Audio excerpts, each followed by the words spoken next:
Good morning, lesbians. It's Sunday, September 26th, 2021. It is 5:57 a.m. So it's pretty early, and I'm awake. So I guess we can do something. Um, Actually thought about just streaming Kingdom Come Deliverance, but I found that that game is much more entertaining to play than it is to watch. So I'm not gonna ask anybody to sit through that because I can go like 2 or 3 straight hours just picking herbs, and that's not very entertaining for some people. Seriously, in that game, you can go an entire 4 hour session and have maybe one battle. Ah, did you get 3 union boxes? What are you talking about, union boxes?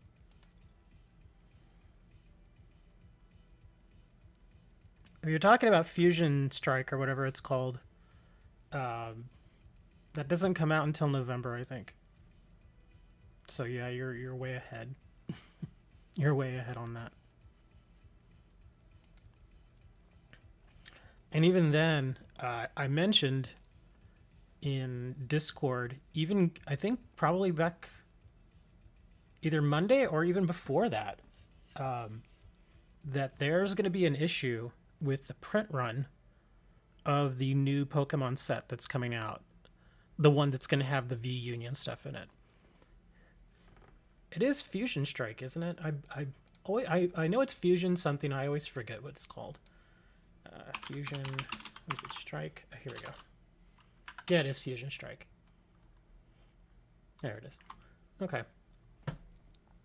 Uh, yeah, it's that new set. There's been some issues going on that have been trickling through the TCG sellers community, and apparently, I've heard this from more than one person. Uh, so there is a chance that it's true. We'll have to see. But from a couple of distributors, there's a little rumor going around that how YouTubers got the VN box already. I have no idea. But the big rumor is that there was I don't want to say catastrophic failure, but there was a pretty bad screw up when they were printing out the first batch of Fusion Strike, and we don't know how big that first batch was. So it could have been just 1,000 boxes. It could have been 10,000 boxes. It could have been 50,000 boxes. We don't know. So it could have been pretty small, or it could have been huge. So it's kind of weird to figure. But the big thing is that there was some sort of printing error. Something happened, and the card quality was so bad that they dumped a certain portion of that first printing. Like they just basically threw it in a fire. For all intents and purposes, they just threw it in a fire because sometimes product messes up like that, and if something is so badly screwed up, you can't sell that to people. So the word is right now that it's so hard, even for people who put in major orders, like I'm talking like an entire pallet of Pokemon boxes. It's very hard for them to get a certain allocation because there's just, I mean, because they just don't know how many boxes are going to be available by the time the set releases. Because of course, a set when it gets ready to come out. In fact, let me see, Fusion Strike release date. I believe it's November 12th or 21st. November 12th. Here we go. Yeah. And it's a pretty good size set too. It's 260 cards, so it is a big set. So they basically have up until that date to ensure that at least their bigger distributors get their allocation of product.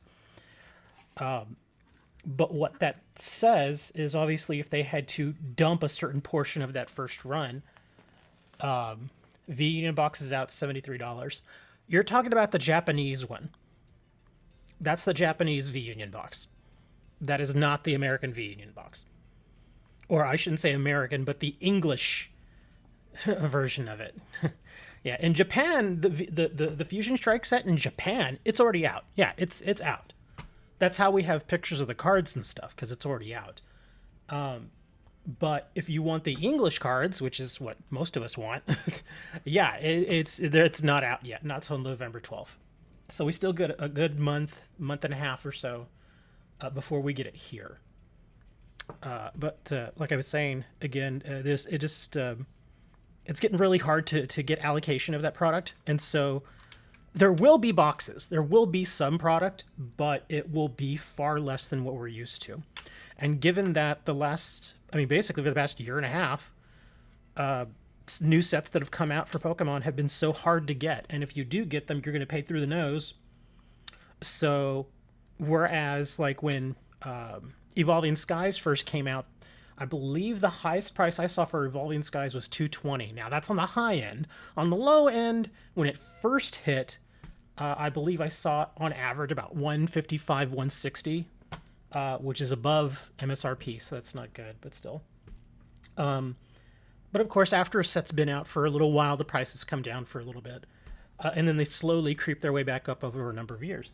But again, since Fusion Strike is going to have such a limited supply right when the set first comes out, there's no telling what's going to happen with the prices. The availability is going to be questionable at best. The same thing with the new, or not really new, but I guess they're kind of trickling it out, the 25th anniversary product. I've been watching Pokemon Center for the past 2.5 weeks. Like every single day, I check in several times a day. And there have been a couple of times where I've been able to catch, words hurt your eyes. I've been able to catch a few times where there were new stuff, where there was new 25th anniversary stuff coming on, or coming out. And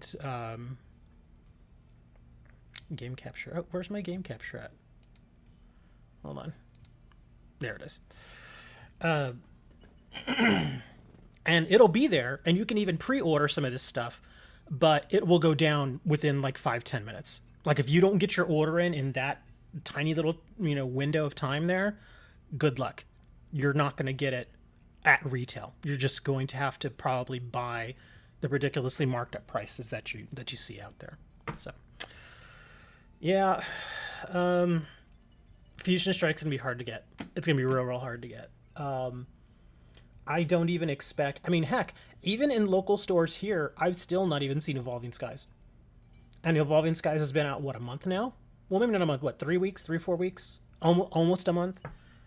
So it's been out a little while now. And I still don't see it in stores. No local store I've been to has it. And the stores online that do have it, of course, they want inflated prices for even a single booster pack. So Fusion Strike is going to be even worse. So I'm not even thinking. I'm thinking I'm not even going to invest in any Fusion Strike. It's just, it seems like a neat set, but it's just going to be so hard to get a hold of. It's like, and I had mentioned this before to you guys, I have yet to make any serious money on Pokemon.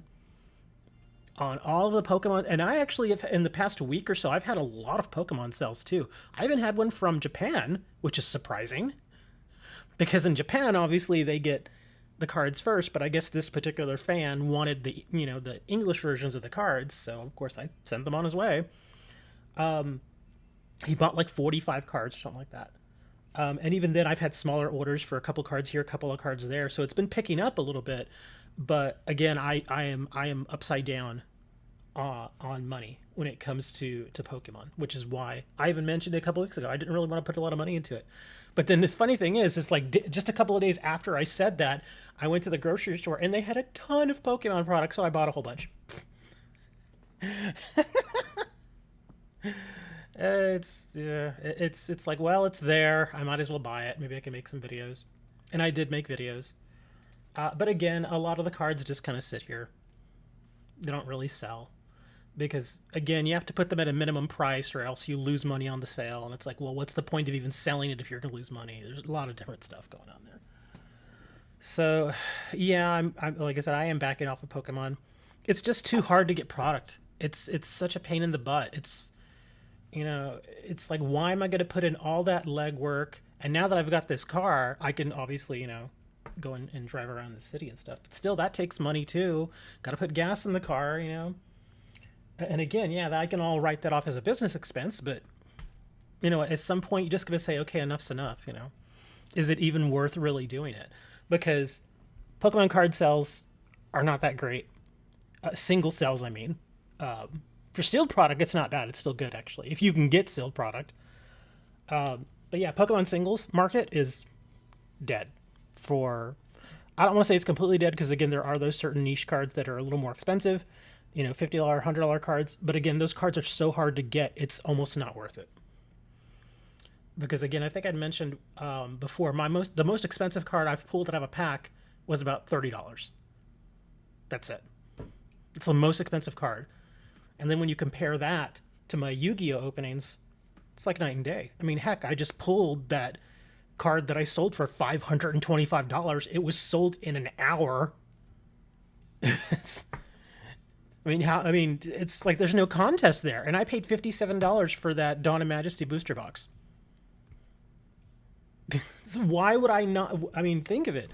It makes perfect sense. It's like, well, not to say that you're going to get a Starlight Rare or a Collector's Rare in every box, but at the very least, the Yu-Gi-Oh cards move. They move. Like if I buy, like I've bought two boxes of Dawn of Majesty, and even the commons, they sell. They sell. So it's like, okay, that's fine as long as they move. But with some of these, like with Pokemon, these cards, they just sit. They almost never sell. Yeah, I sold it the same day that I got it. The same day. And the person who bought it already has it in their possession. So it's good. The sale's done. Man, everybody is asking for Rotom phones now. No joke. You're probably like the 15th person in the past week who's been like, hey, you got any Rotom phones?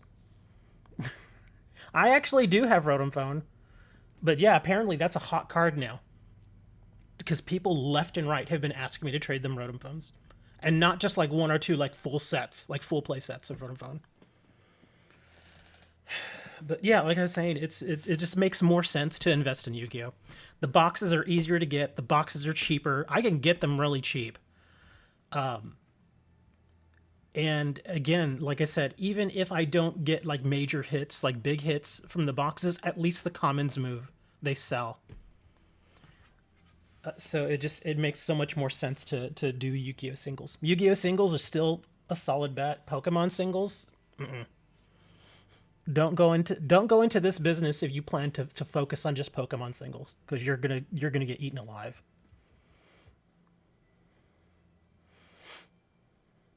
You have 7 DW, but I need to trade for. Hey, Mega and Alex, we're talking about the business right now. We're talking about Pokemon and how the next set is, while not being delayed, there are some major printing issues going on with Fusion Strike. So it's going to get weird. As hard as it is to get Pokemon product right now, it's going to get even harder now.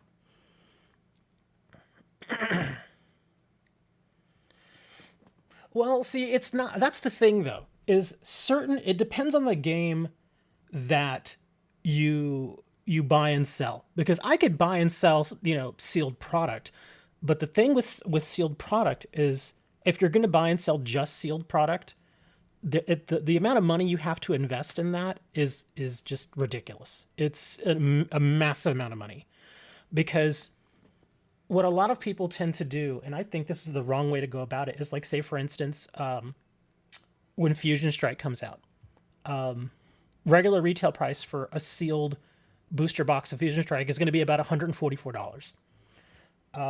Now, if you can manage to actually get a few sealed booster boxes of that set, which is going to be stupid hard now, even the distributors are saying, yeah, it's going to be hard for us to meet allocation because of the printing stuff.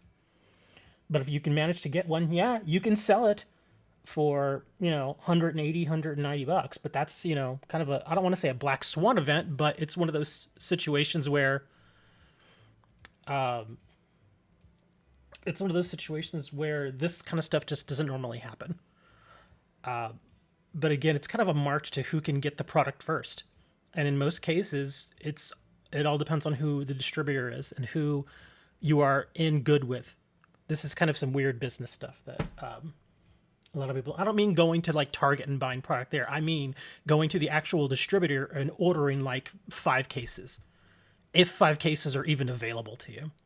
And with this next set of Pokemon, they're just simply not going to be there.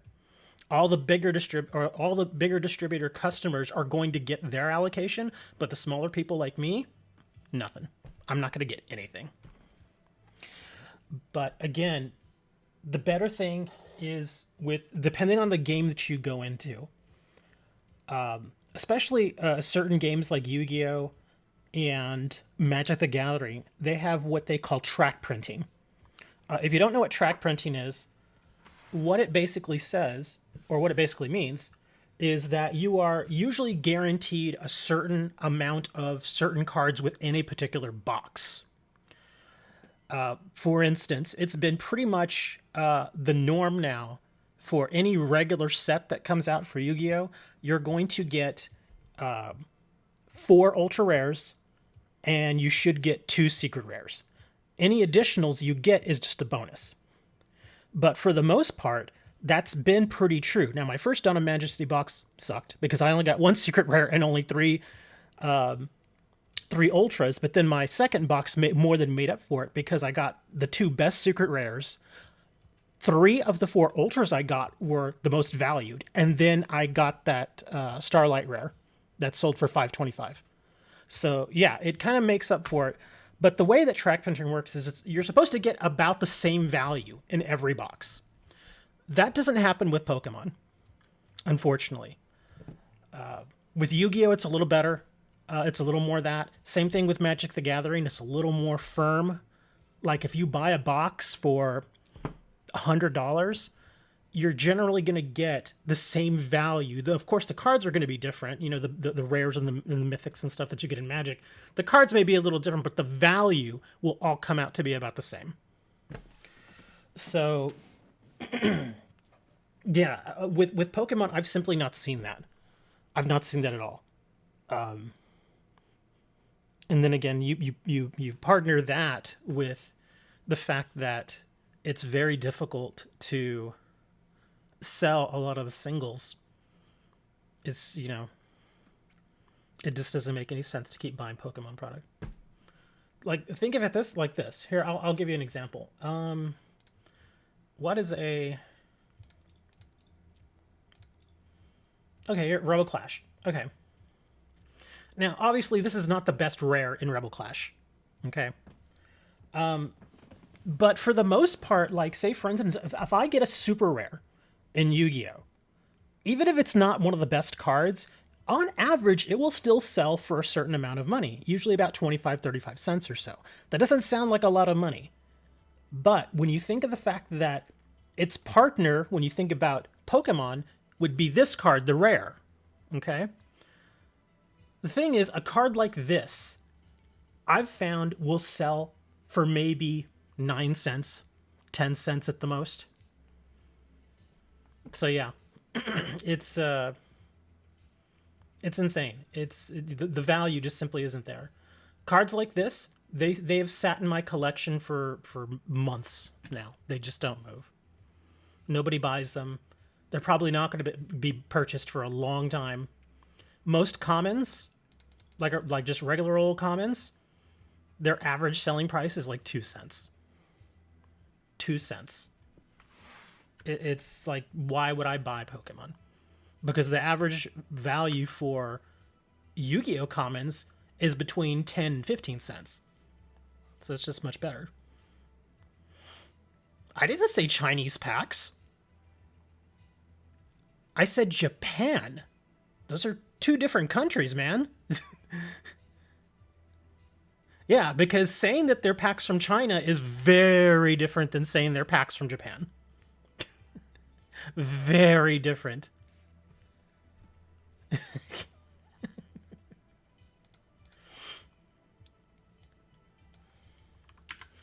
But yeah, I'm still seeing the Fusion Strike. People keep asking about that, but it's, you know, it's not out yet.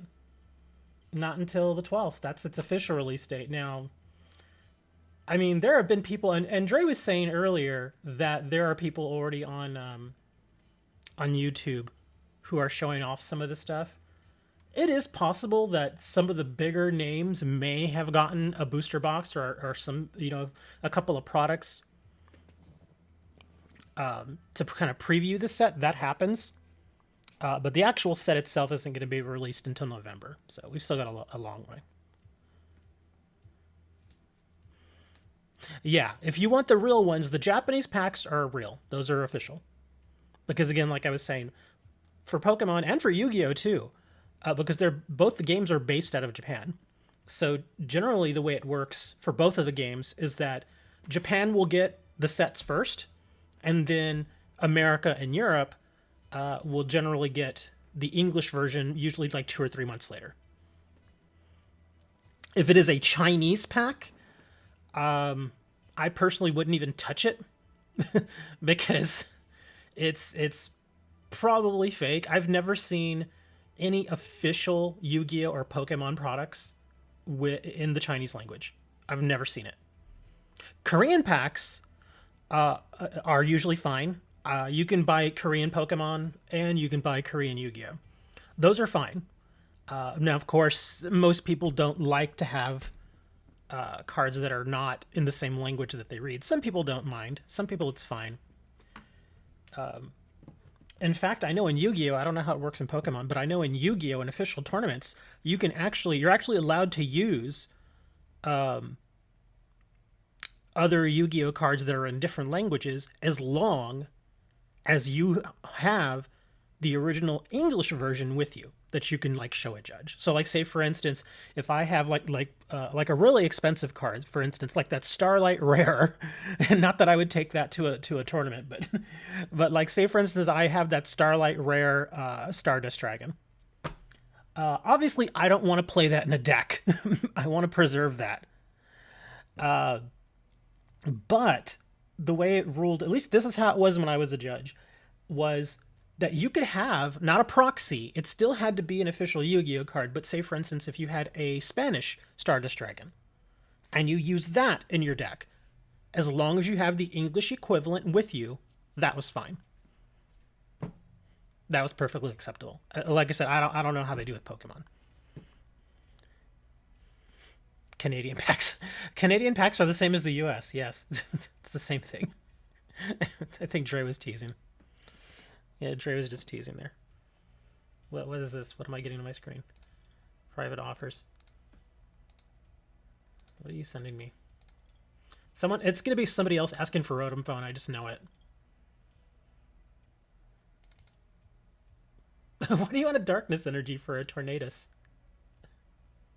Are you giving me Tornadus? Because that's essentially what you'd be doing here.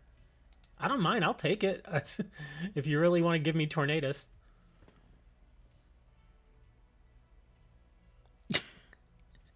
I've acknowledged everybody. Except Serenity. Because she's evil. And Hammer. Because his real name is Rodney. Shiny Wooloo. Unshield. I've not found... Since I got the Shiny Charm, I have not gotten a single Shiny. Nothing. Of course, it's only been like 2 weeks. Oh, speaking of which, I don't think I ever thanked you, Serenity, for helping me out with the Pokédex. Thank you. That was very nice of you. That's right. Hammer's real name is Rodney.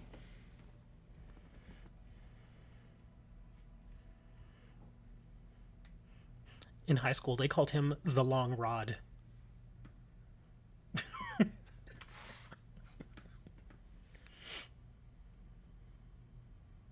If you have 125 chests, do you get the crystals in live? I honestly don't know. I know, because it basically says if you have product. That was the wording they used. And to me, that meant if you have like a theme deck, an unopened theme deck, an unopened tin deck, or unopened booster packs. That's what that meant to me.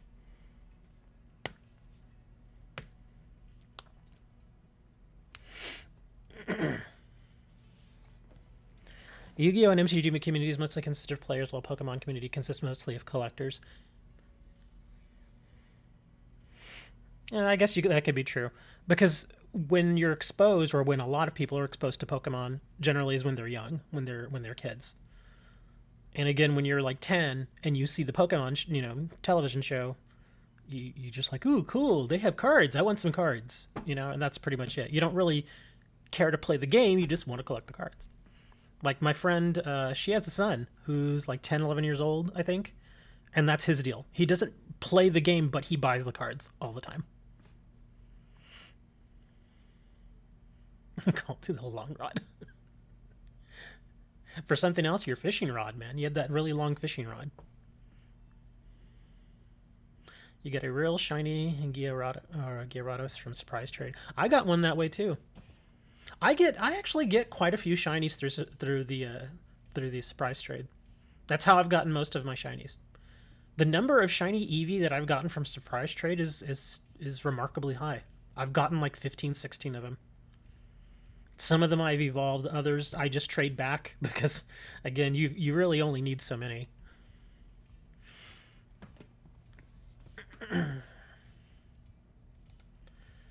Well, apparently he's being serious about this trade, so okay, sure, I'll take it.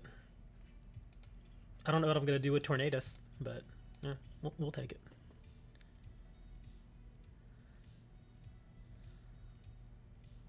You might just use Korean Glaceon VMAX as a field center or something.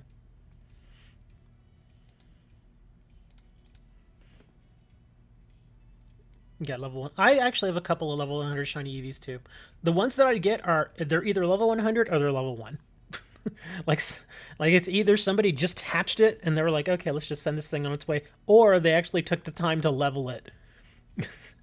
Because an EV, just like a regular old Eevee, not, unevolved, just regular old Eevee is actually not that hard to get to 100. It's pretty fast.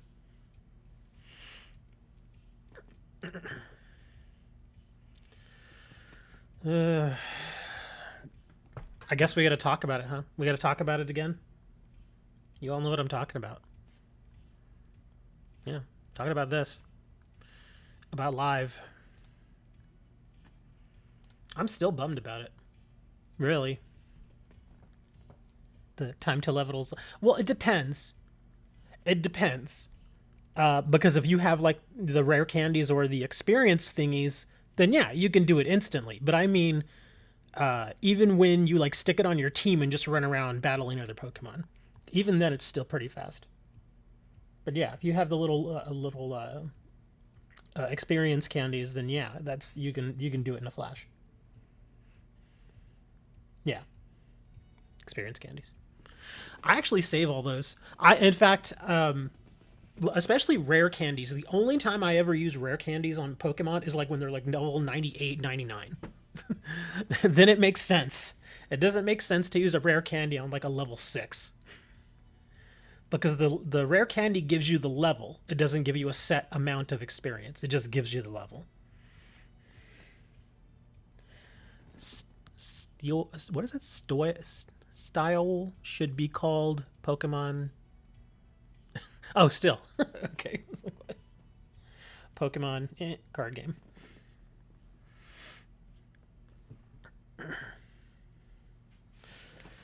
Yeah. Again, I don't even know when they're going to do it. That bums me out too. That they just haven't really, give us at least an idea. Because if we don't have an idea, then the panic selling and panic trading is going to continue. Which I guess for some people is good. But for others, not so much. Did Quick Ball ever recover? Oh, it did recover a little bit. Yeah, Quick Ball, the lowest I saw Quick Ball was at, I want to say 32. Yeah, 32 packs for a secret rare Quick Ball. That was the lowest I saw it. Now it's bounced back up to 42 to 49. But it's still well off of its highs. It used to be over 100 packs. Now it's nowhere near that. So, yeah. Quick Ball just cratered, man. Lost more than half its value. That's insane.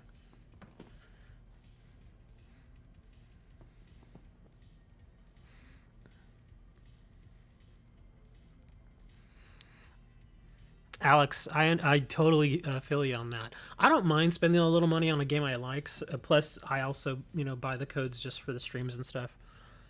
But yeah, for a lot of people who are free to play, I mean, there will be ways to earn currency just free to play. Like every single card game out there that is basically free to play, there are ways in which you can earn currency so that you can buy the booster packs in game and stuff.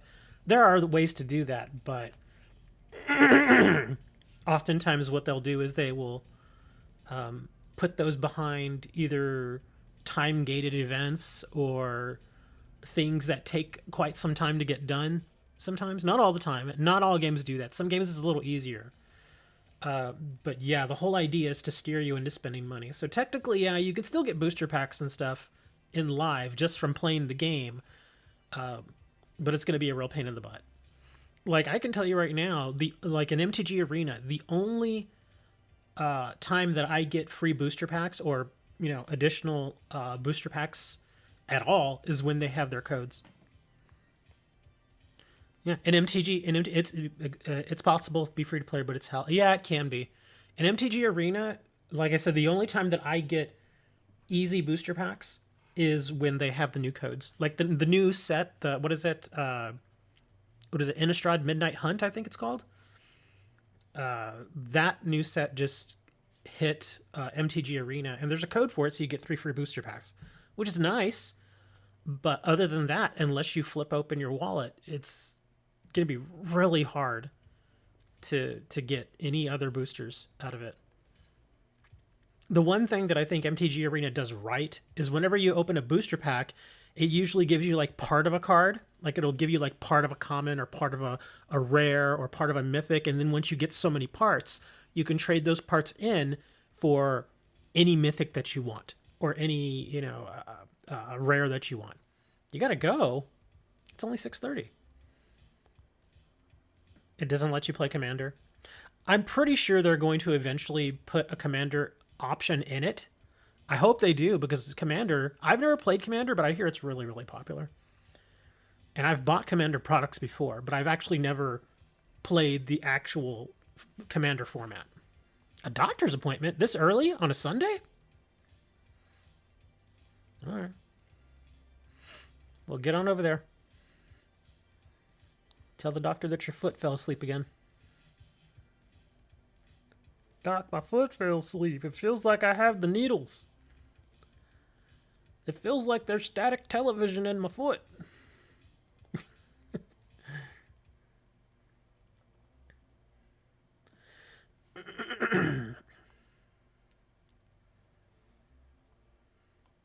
You know what the weird thing is I'm sure all of you have had those times where like your foot has fallen asleep or your hand fell asleep because you were like in an awkward position or something, and then the blood rushes back in, and then you feel that little tingling sensation as the nerve endings start to get blood back in them again.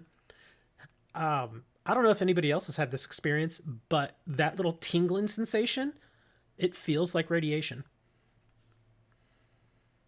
You should use up your tickets. I don't even care about the tickets. I've never really cared about the tickets.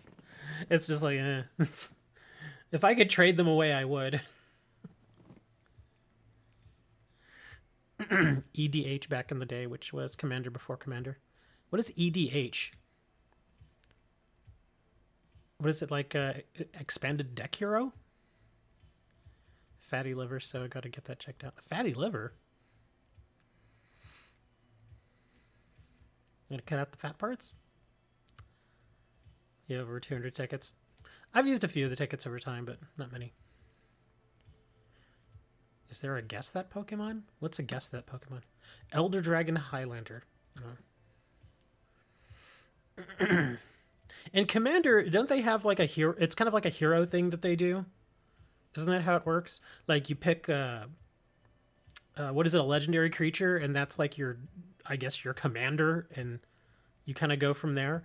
It feels a bit like somebody took the idea that the World of Warcraft game had, and kind of mixed that into Magic the Gathering. Because in World of Warcraft TCG, that's how you played. You would have a hero that would be there on the field, And then you basically, it's like the hero was there, and then it was almost like a Magic the Gathering game where you would put down a resource. The thing about World of Warcraft, though, is the resources could be any card. You just put it face down, and that's your resource. I think that's how. It's been a while since I've played. Pre-WoW TCG? Oh, okay. Well, there you go. Maybe WoW TCG took that idea from them then. But yeah, they just kind of they kind of eventually we all kind of start doing the same things in various games. Kind of like how Pokemon is now getting fusions. When Yu-Gi-Oh has been doing it for 20 years. Is Secret Rare Cape of Toughness good? Well, Cape of Toughness is a usable card. So if you mean in that sense, then sure. What's this? Follow Twitch Slipper. Okay. Apparently you're following me on Twitch. Thank you.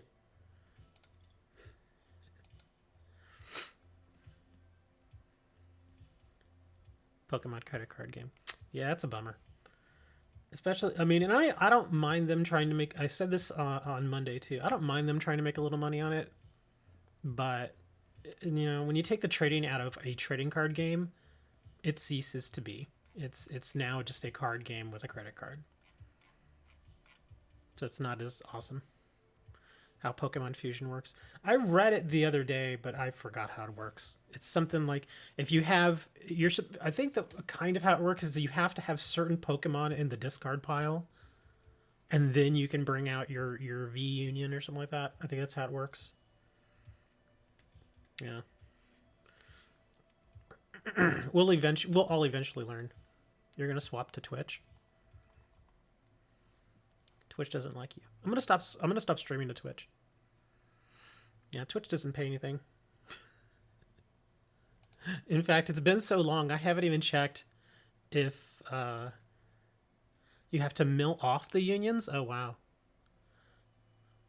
So they have to. The only way to get that to work is by milling it. I thought it could just kind of get there some other way. So no fusion dance like Dragon Ball Z. Aaron. I'm actually going to check Twitch real quick for something. Oh, I didn't even realize 12 Pair is actually streaming.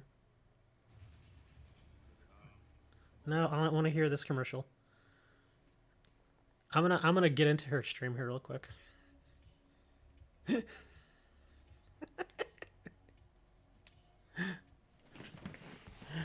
Okay. Oh, there she is. What is she doing? Oh, she doesn't have her camera on today. Here, let's see what she's saying. So if one is prize, you're screwed. Well, no, there are ways to get prize cards out. You can use Peonia. I imagine in a deck like that focuses on it, Peonia is probably going to be a staple. Because you will need to get into your prize cards. So yeah, Peonia is a big deal. Oh, here we go. Here's Pear. I don't think she's speaking that much right now. Oh, there she is. Let me turn off my music.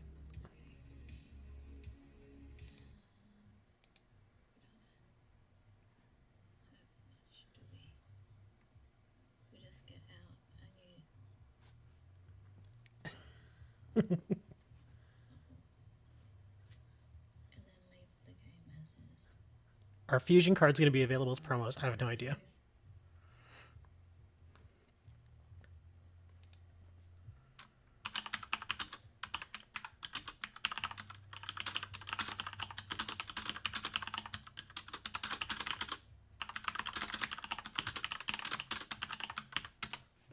There we go.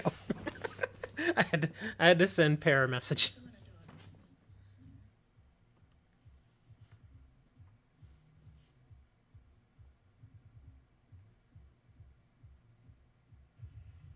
Oh, they're able to knock us out already?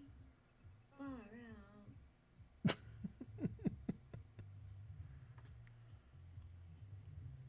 That's what I'll do. I'll just I should put her stream on and I'll just like, you know, talk over it. So y'all can actually watch a game.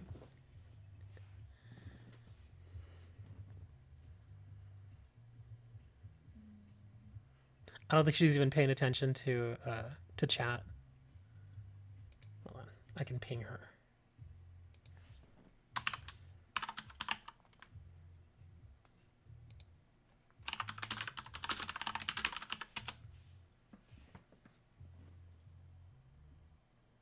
Oh man, I want her. Hold on. Well, let me go back over here. Because everybody's like, what is he doing? Why do I have so many notifications?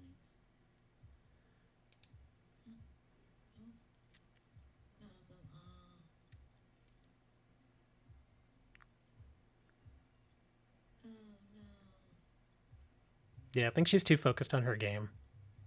She just, she's not even reading chat. I can only get quick shooting. Far out. I can't do anything. Wow. Nice. Thank you, Simwood. Oh, there. Thank you. So you're streaming.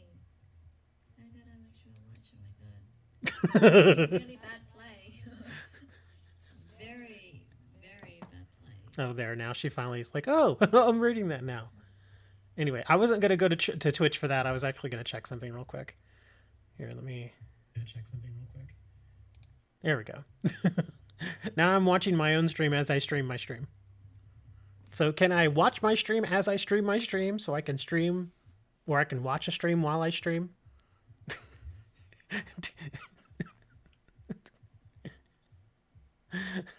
Never mind. That's not what I was here for. Let's see. Here we go. Creative dashboard. I'm trying to remember how I see how much money I've made, which is not a lot. I think it's under channel analytics. Oh, here we go. Yeah, my revenue over on Twitch is minuscule compared to YouTube. Yeah, it's very, very tiny. Because most people have like ad blockers, so nobody watches the ads. Streamception. How much do they even owe me? Can I check? Less? No, I want all of it. Here, let me see if I can go back a little further here.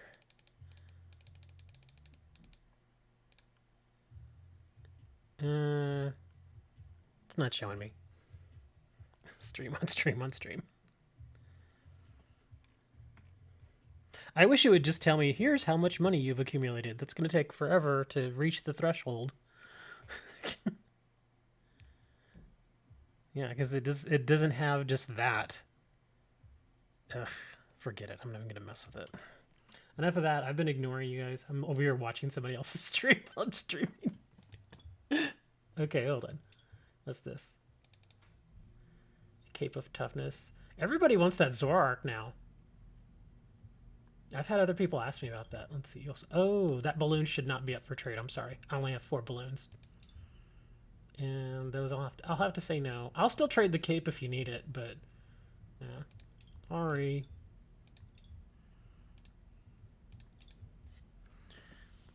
$0.02. No, for this month so far, I think it said 28 cents. Yeah, it's my Twitch money is minuscule. It's nothing compared to YouTube.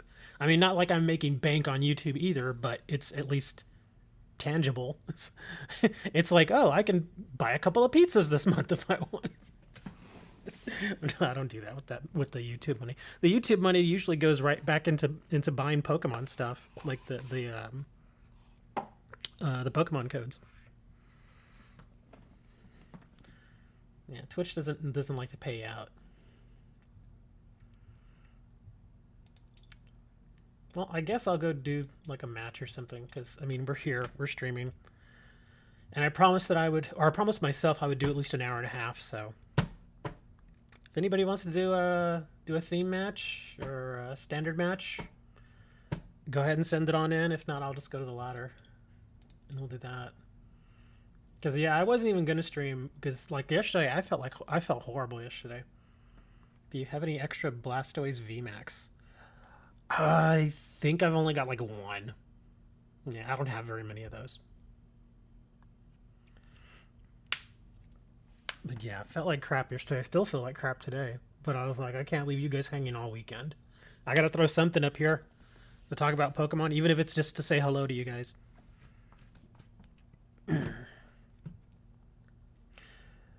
Because I was also thinking about other ways to do new material or do new videos. Oh, I was also going to talk about 3D printer stuff. Yeah,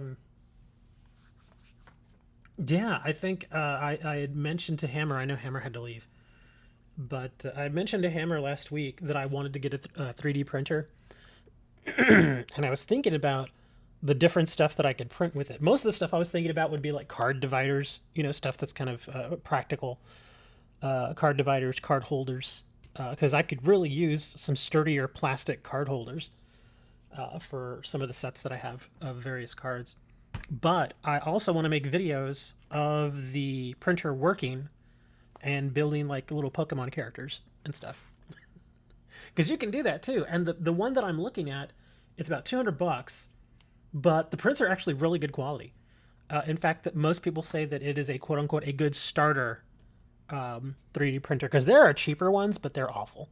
Like you can get one for like $90, but the print quality is just terrible. So I was like, well, if I'm gonna get one, let me at least get a decent one, and at least that way I can actually construct something. Like I said, construct something that's useful, and then I can also do some other kind of neat little creative stuff, like printing like Pokemon and stuff like that. You can't print $100 bills. No, they'll be plastic. Yeah, they'll all be plastic. Because that's what it is. That's what the 3D printer has. It has the various different types of plastics that you can use. But the stuff that I'm going to use, the type of plastic I'm going to use is called PLA, which I found is actually biodegradable. So if it gets like lost out in the world somewhere, it will over time actually break down. So that's actually good. Because I don't know about you guys. I mean, I'm not like super hardcore, environmentalist or anything like that, but I do recycle a lot. Like all the boxes and stuff that I get, like when I order stuff, like yesterday, I got a bunch of envelopes and some ink and stuff that came in yesterday from my office. And of course, they send me these big boxes all the time. So it's like, well, let's at least recycle these. So we toss those in the recycle bin. Wow, nobody wants to challenge me. Okay, fine. I guess I'll go do this.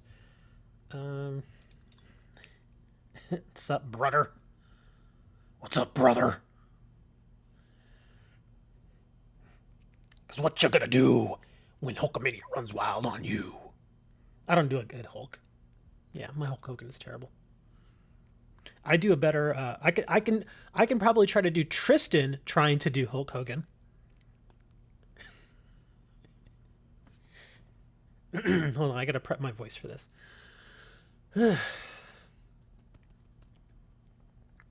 Okay, let's see if I can do it. That's right. What you gonna do when Tristan Mania runs wild on you? Tomorrow the sun will rise, brother. Okay, that wasn't that good. I gotta work on that. Also, my voice is not in the best shape right now. And generally, whenever I try to do the Tristan voice, I always like to have a bottle of water.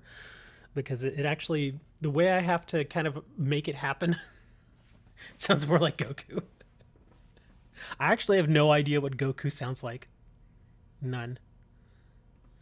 I've seen so many memes and clips and stuff about Dragon Ball Z and the Dragon Ball shows and stuff. But I've never actually sat down and watched the anime.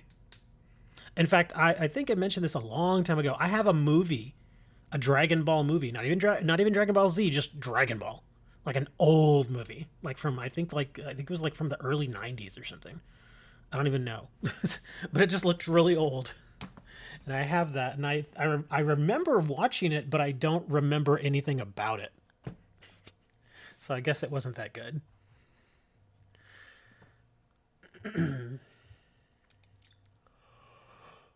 I don't want to go on the ladder. I have no drive to play on this ladder at all. None. As you can see, and look, my next reward is just 2 tickets. Here, I know what I'll do. I'll do an event. Since we're all just kind of sitting here, I'll do an event. Let's see, what we can do. Theme. Yeah, sure, we'll do theme. What are our rewards? 2 evolving skies, 1 random booster, and 200 tokens. What about last place? Which is exactly what I'll get. Uncommon chest 1. Let's see, 3rd and 4th place will get a booster and 50 tokens.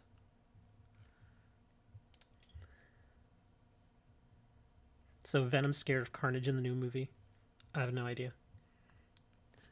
Carnage has always been basically Venom on steroids.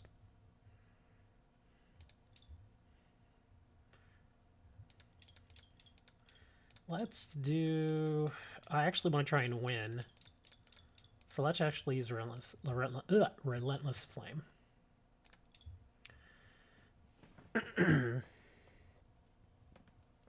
But yeah, in the comics, Carnage has always been a real, like hardcore. But yeah, it's basically Venom on steroids.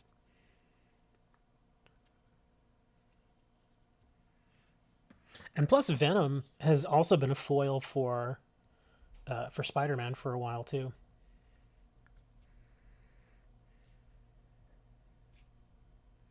Unfortunately, the Venom that we got in Spider-Man 3 was awful.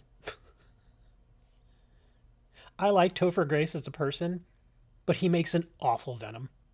He was just so terrible in that.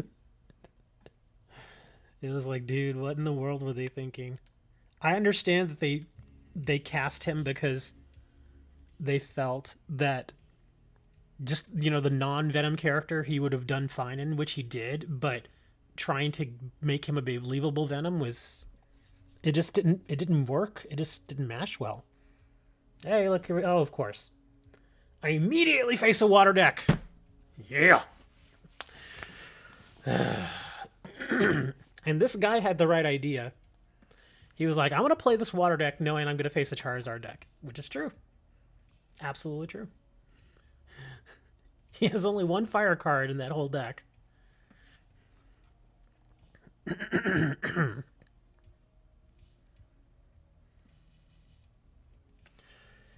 Let's put in some Farfetch'd. At least I'll try to get some cards out of this guy. What's your favorite hero villain? Hero and villain? In comics? Oh gosh, probably Wolverine and Psylocke. Well, Psylocke is kind of... Back in the day, Psylocke was at best an anti-hero. But later on they kind of made her a little more manageable, I guess. Let's see, what do we want to grab here? We'll grab the Rapidash. But yeah, I remember the first time I actually saw Psylocke was in a comic book, one of the X-Men comic books. In fact, it was called there was like a 3-part series called Acts of Vengeance. And she thoroughly beat the crap out of Wolverine in that thing. I mean, like, seriously, it was a 3-part series within the X-Men universe at the time. And in every single book, there were 3 books, every single one of them, she beat the ever-living crap out of him. He never once defeated her in that whole series. So yeah, Psylocke was, she's hard to deal with, even for him. Because the type of damage that she does is pretty rough. Let's do some Cynthia, because it's basically like psionic damage. Like, she can knock him out, she can render him unconscious. Which, I mean, if he takes any damage, yeah, he can heal from that, but he can still be knocked out. He can still be knocked unconscious, which a lot of people don't realize. Okay, let's get the Queen. Oh man. Probably my best options right there.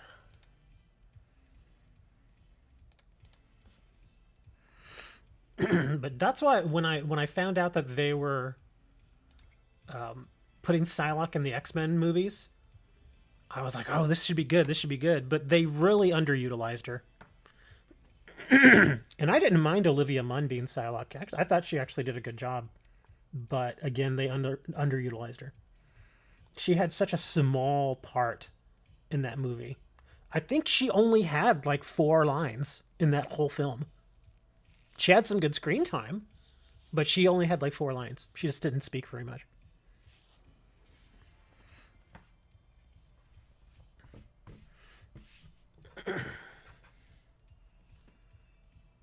Yeah, that was my first exposure to her, and it was amazing.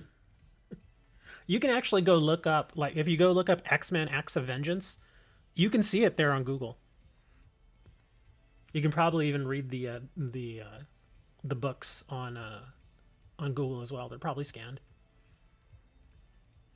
In fact, I think it was a couple of years ago when I went to Texas Toys, just out of curiosity, I ended up. Wow, do I want to do that? I ended up checking to see if they actually had those books, and they did. So they're still readily accessible, and they're not that expensive. You can still get them for like maybe $5 a book. When they first came out, they were only like $1, I think. They were really cheap. Yeah, we're gonna take the chance to put Rapidash in.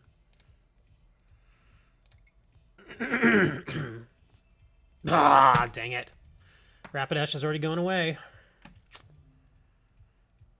Yeah, bring in your big dude. Yeah, all he has to do is put energy on it. My Rapidash is dead. Pokemon done with making... No! They're not done with making new generations. Absolutely not. Yeah, because after Sword and Shield, there will be another block.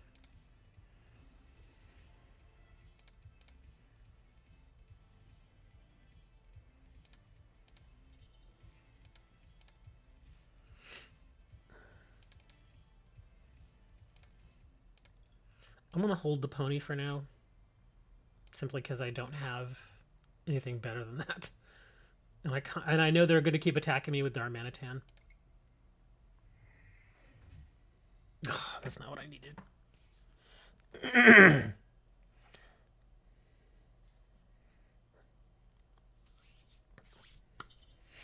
I'm in the middle of a tournament, dude. I can't do codes right now.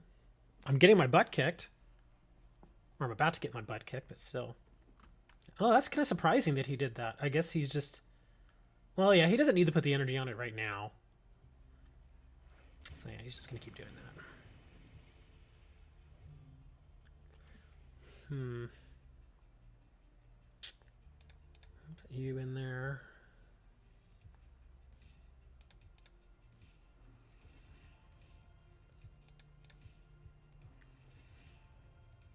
Let's do some Queen's Call. Who do we want to grab? Let's grab... Do I have my other Rapidash in here? Yes.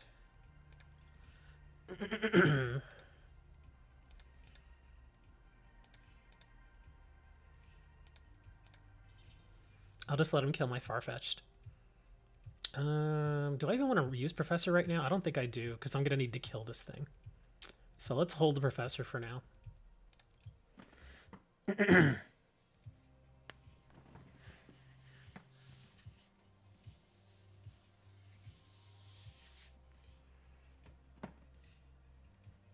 Yeah, he's going to hold off on putting the 4th energy on this guy.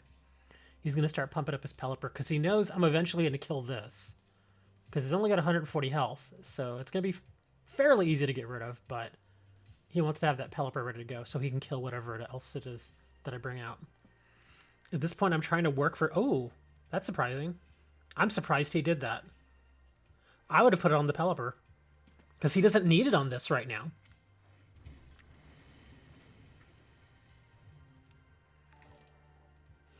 Okay, you go here. Thank you for the follow. You go here. You go there. You go there. Let's do some call. Grab you. Oh, my other Nidoqueen's not here. But I can still make it useful. That's fine. I'll still take that. My other Nidoqueen is prized. Okay, so that'll go here. I'm still gonna hold the cuckoo guy. So let me see. That would be 1, 2. Okay, we're gonna be in good shape after this with Nidoqueen. Okay, let's land.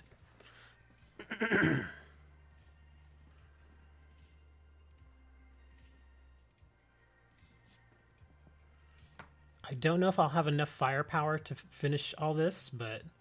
Oh, we got the bucket, so there's the two. And then here comes this other Pelipper energy. Because the queen can probably take... Let me see. Yeah, she'll be able to survive one shot from the Pelipper. Because I imagine what's going to happen here is he's going to kill Farfetch'd. I'm going to bring in the queen. It's going to kill the... yeah, there we go. It's going to kill the Darmanitan. And then he's going to bring in the Pelipper and hit me. Let me see, 140. Oh, and that would be 110. Okay. Unless they decide to do something else. Oh, didn't attack. See what you're doing there.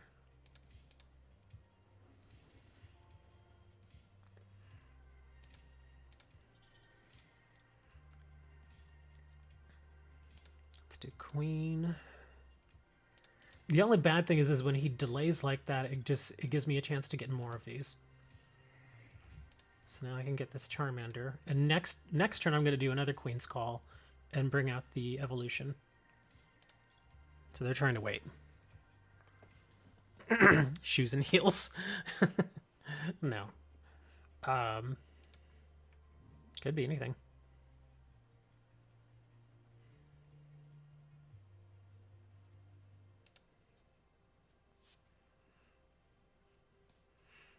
They always have that kind of partner thing. Like Diamond and Pearl, Sun and Moon, Sword and Shield. You know, so something that goes together. You know, I think the next one will be Macaroni and Cheese. That's right, man. Pokemon, Macaroni and Cheese. You got banned for 1 month. What did you do? And what did you get banned from this game?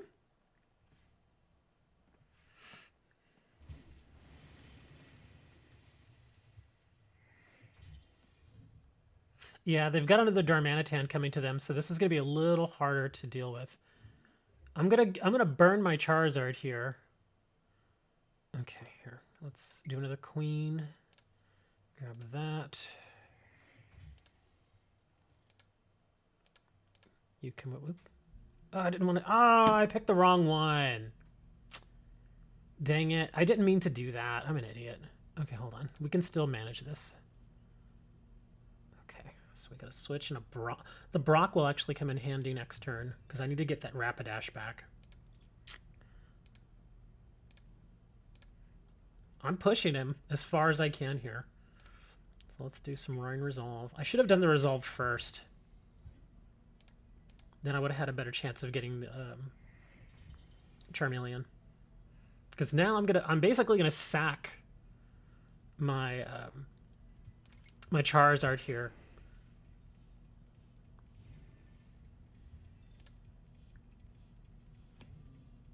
He's gonna probably bring... Oh, he didn't have it. So now he has to use this.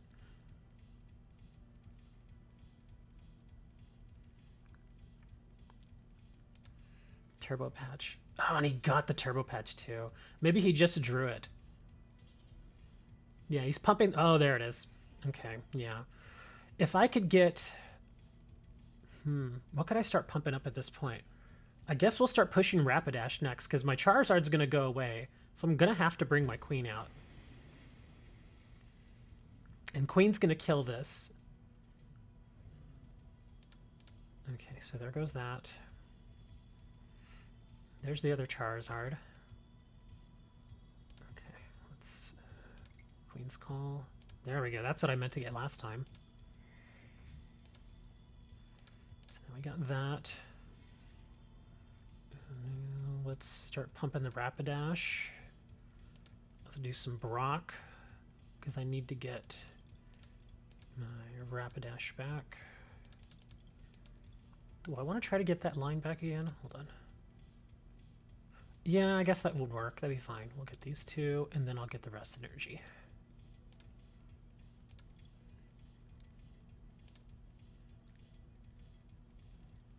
There we go. So we can put the pony down now. So how many we got? 1, 2, 3. Okay, so this should be enough.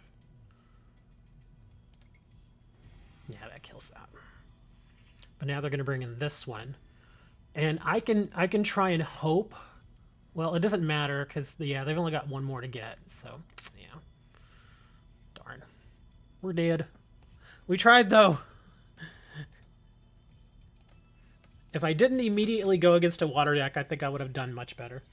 I think I did as well as I could going against water. But yeah, all he has to do is hit me with his 170 attack, and that's it. He doesn't even need to play any other cards. He can just attack. Yeah, there you go. Well, I did as well as I thought I was going to versus water. Ta-da! Wow, I got 25 pickle points. Hey, Ricardo.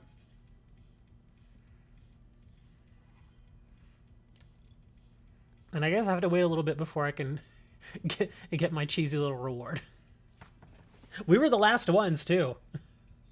We were the last ones there before they could go to the next round.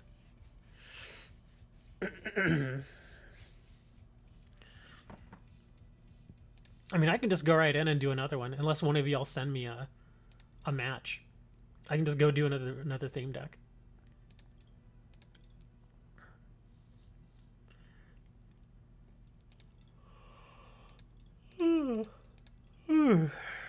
I don't even know what to do with these. These are useless now. These avatars. You pulled a Rayquaza V. It's too bad Rayquaza V isn't worth what he was. That Rayquaza, it took a massive dive. In fact, I'm looking right now. It's at 2.3 to 2.5. Remember when it was 9? Yeah, a lot of people. I mean, it's still a good card. The regular Rayquaza V is still a good card, but yeah, the value just took a dive.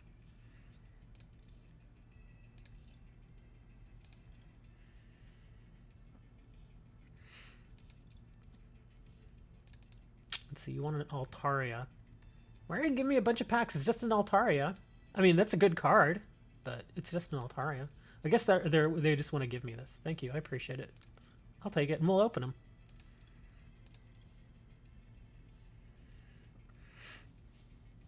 Yeah, let's go ahead and open these. See what we get. Here, I'll open the little chests.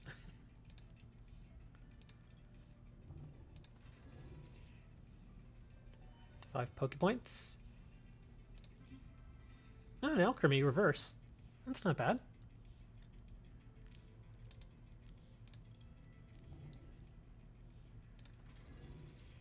Oh, we got another rare here.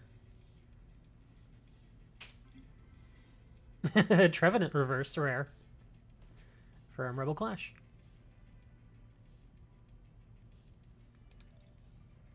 The cute Alchemy. Let's see, let's do Shining Fates. Is there even anything else I need from Shining Fates? I don't think there is. I think the only stuff I need are like, well, actually, yeah, a couple of the shinies I think I still need. Well, hopefully we'll get a shiny here. Ugh, shiny Eldegoss. Already got a couple of those. And a Manaphy. Eldegoss is neat looking. Eldegoss got that giant afro.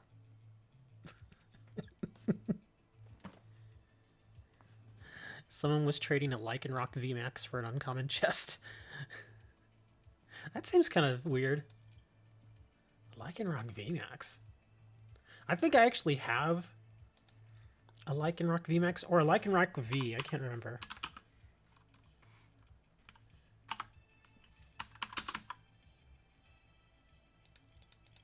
Okay, well there's the shiny V. I thought I had another one.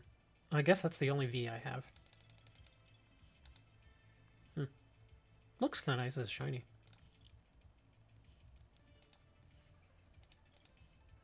Let's go back to these packs. That's right, we're going to do Evolving Skies. Still wouldn't mind getting the Glaceon alternate art.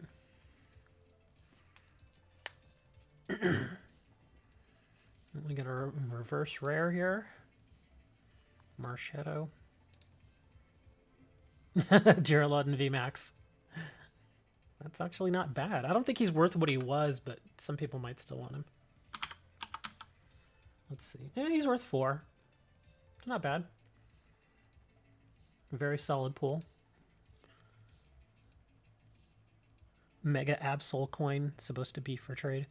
If I only have 1, no. Yeah, I may have forgot to unmark it. Let's see, let me see. Least to most.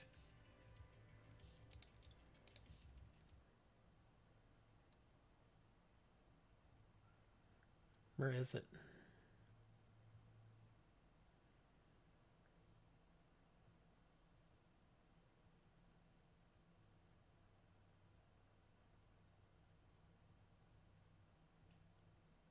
Some of these coins are not easy to look at. What color is he? It's marked. Oh, it is? I may have just forgot to unmark it. Yeah, anytime somebody would have tried to initiate that trade, I would have just been like, sorry, no, I'm not trading it. Yeah, I have no idea where it is. I guess I could just put Absol. Oh, I have 2 of them. Yeah, that's why it's marked. I do have 2. There you go. So yeah, like I said, with coins, you only really need 1. So that's why I have that extra one.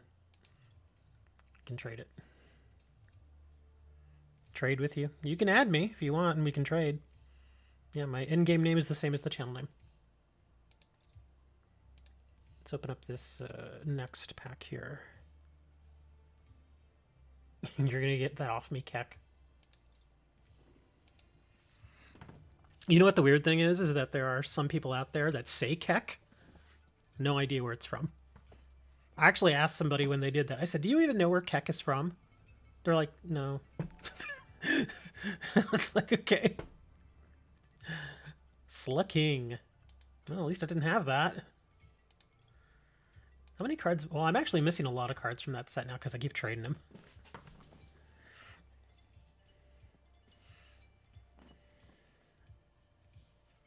I've actually had somebody say Keck out loud.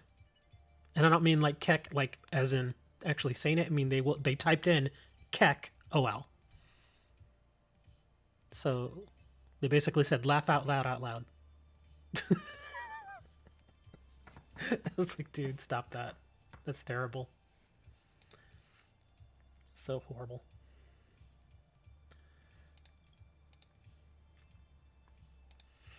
Oh wait, did I get my prize yet? I think I heard I don't think the prize came out yet. It would have been way too soon.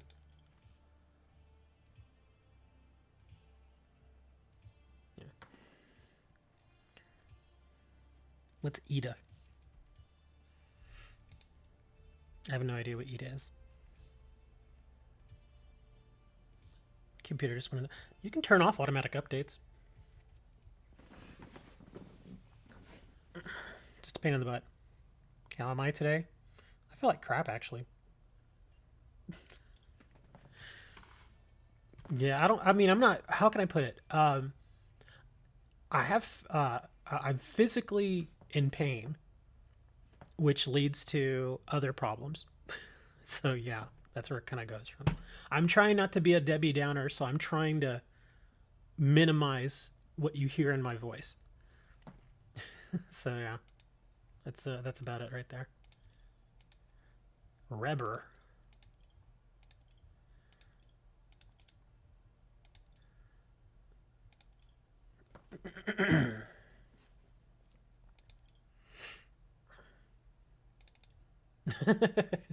Thank you, Ricardo. Hey, that's one of them fancy ones from Sun and Moon. No, I was kidding. Oh, speaking of which, I mentioned earlier, did I take any painkillers? I try not to. I will take over the counter stuff. I do have some stronger stuff, but I really don't like to take it. Because of course, when you take the really strong stuff, there's always that addiction chance. I'm not one of those people that really gets hooked on stuff like that. I mean, I've had access to very good, I'll just say that, very good pain medications, but I will generally only use them when I'm just like, okay, I just, I can't take it anymore. Kind of like that. But even then, even some of those pain medications, they do help, but it's never like. Have you ever been to the doctor, or if you've ever been to like to the ER or the hospital? I don't know how it is over in Europe, but here in the U.S., they have what they call the pain scale, and when you go in there, one of the things the doctor or the nurse or whoever's checking you in asks you. Usually, it's the nurse when they're doing your vitals. They're like, "Are you in any pain right now?" And if you say yes, and they'll ask you on a scale of 1 to 10, 10, 1 being nothing, and 10 being the absolute worst pain you've ever felt in your life, what is your pain right now? Yeah. So right now it's like a 5.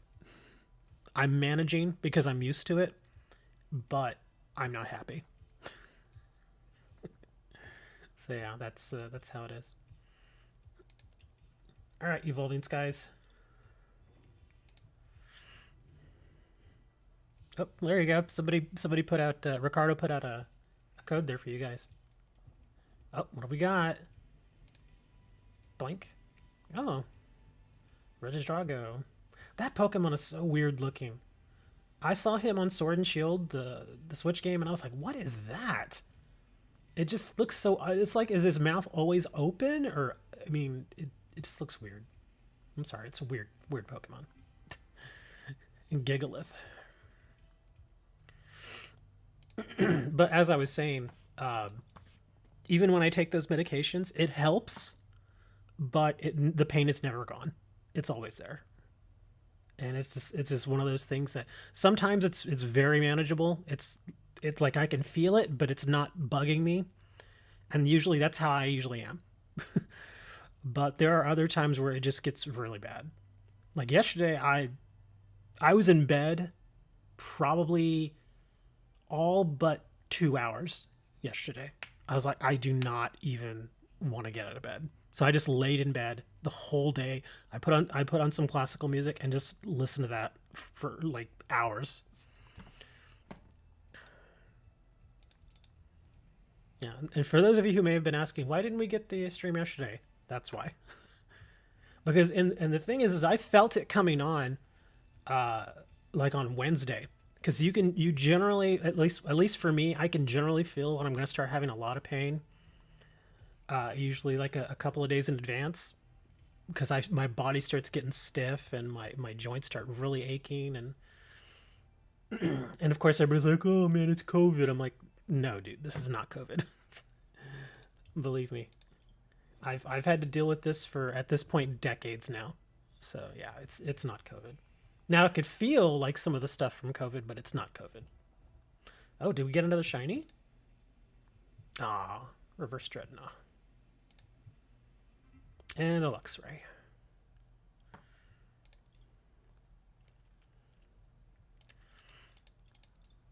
I guess I can throw some codes out there. Where are my codes? 390. No, it's not even from age. This isn't from age. Well, the physical pain is a combination of things. It's from, gosh, one of them it's hereditary. Another is in my years that I was an athlete, I absolutely destroyed my body. And 3, I've had a couple of bad car accidents. So you add all that up together, and it's just a huge cluster F of bad stuff. Yeah, like when I was, how old was I? I hadn't even turned 22 yet. Yeah, I was 21. I was 21 and I went up to Austin. I drove up to Austin to go see the person who would become my future wife at the time. And I drove up there. Everything was fine. And I was actually on the road heading out of Austin to head back here. And I was just about, I was about to get on like one of the main freeways there. And somebody ran a red light and just walloped into me. And yeah, it hurt for 2 reasons. One was obviously it physically hurt. 2, I had just bought my car. Yeah, I'm not kidding. I had that car maybe 2 weeks. 2 weeks I had that car and somebody already smashed into it. I was like, are you kidding me? It's like, really? How many car accidents have I had? Well, there have been a number of fender benders. Especially when I lived in Austin, because fender benders in Austin are very common, actually. Just little fender benders in Austin, I've probably had like five. And this is people hitting me. I've never hit anybody. Never. I can say that. I've never hit anybody in my life. But fender benders, like five people have hit me for fender benders. Bad accidents. That first one that I'd mentioned earlier, when that person ran the red light, again, they hit us, or they hit me, I should say. Another accident I had was in 2006, 2007. I think it was 2006 or 7. We were on the freeway, and I was actually in my wife's car, and she was driving. I was in the passenger seat, and we were doing like 70 on the freeway. The traffic was moving fine. It was busy, but we were moving. And somebody was in the lane next to us. We were kind of in the center lane, and there's 3 lanes. And somebody missed their exit and tried to zoom across to make the exit, and they cut off the person who was next to us as they were trying to do that. And to avoid the accident, the person next to us, they swerved. And so they avoided getting hit by that car, but in the process of swerving, they lost control of their car. So they actually went all the way into the wall that would be on your right, hit the wall, spun back around, and then hit us on my side. And that spun us around. And again, we're doing like 70 miles an hour at this point. So that spun us around. Yeah, it was, and the weird thing is that I just got up and walked away from that car accident. I mean, I felt like hell the next day. I didn't have any broken bones or anything like that. But even I remember after the accident, the guys in the ambulance showed up, because that's like automatic. They show up and they're like, "You all right?" And I'm like, "I feel fine." They're like, "Really?" Because they looked at the car and they're like, "Are you sure?" And I'm like, "Nothing feels broken." Of course, I've never had a broken bone, so I wouldn't really know what it feels like. And they're like, "Are you sure?" They're like, "You sure your neck's not messed up?" And I'm like, "It feels okay. I mean," and they ended up taking me to the hospital anyway, because my wife actually did get hurt, so she had to go anyway. So they're like, "Well, we're gonna take you to the hospital," and they put this neck thing on me, and I was only in that neck brace for maybe 30 minutes, and then I was like, "I'm taking this thing off." They're like, "No, you need to leave it on." I'm like, "No, I'm taking it off," and I just took it off. Well, that's the thing, though. Adrenaline's one thing, but again, once things have calmed down, like when we were at the hospital, everything had kind of calmed down. I was still fine at that point too.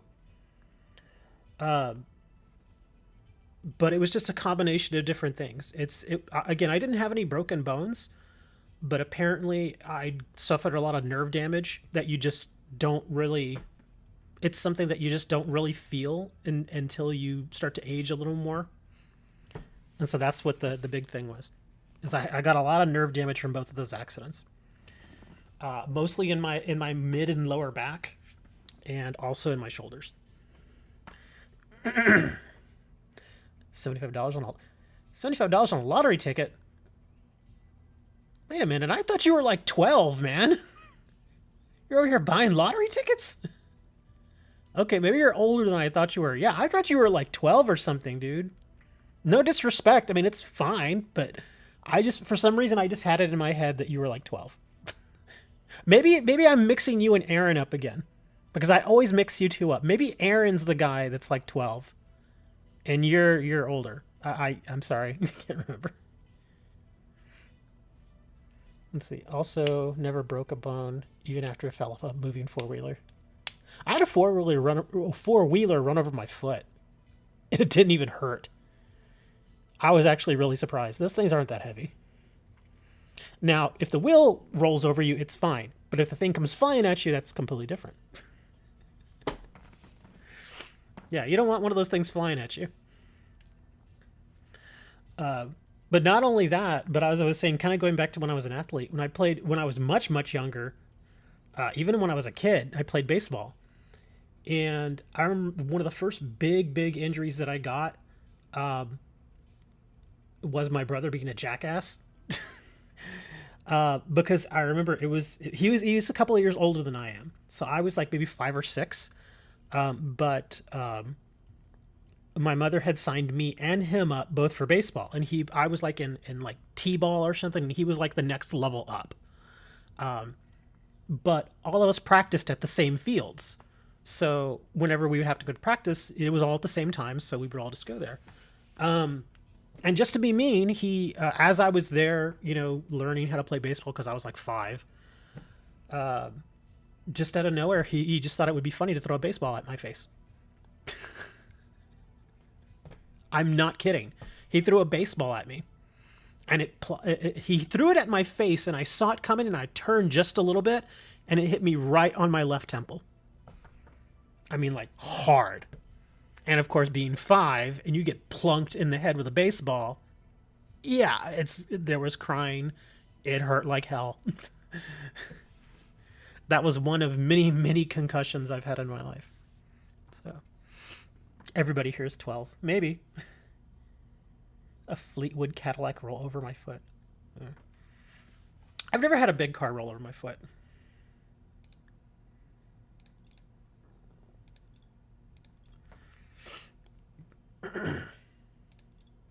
I've had people try to run me over. What is this? Rayquaza? Dude, you really want to trade that Rayquaza V? That thing's worth some money. Now, this is the shiny Rayquaza. The regular Rayquaza V is only worth like 2.5 right now. But the shiny one, I think this is worth like 5. Let's see. Shiny Rayquaza. He's worth 4. But that's still pretty good value. And then EVV Max. I think you just want an excuse to keep giving me Evolving Skies packs so I can open them. I'm not turning you down, though. Thank you, Ricardo. Yeah, all of you are an army of 12-year-olds, which is why I usually hold my tongue when I'm doing streams. There have been a couple of times where I've let something slip, but I don't think it's ever really been that bad. Oh my gosh, what is all this? You're just trying to get everything from me. Okay, Floral Charm. Should not be for trade, I'm sorry.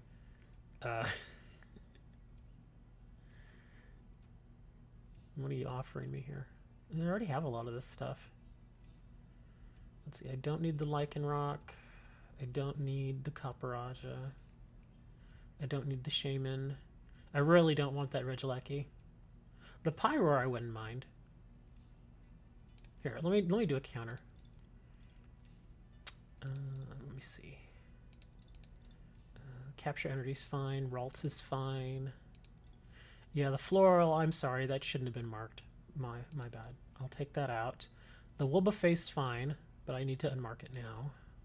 Same thing with the Sneasel. And you want the coin. Okay. Let's see. The Blaziken, I guess I'll take. The Copperaj, I don't need. The Ducidai, I'll take. I don't need the Lycanroc. The Regieleki you can hold on to, and I don't need the Shaman. But how about that?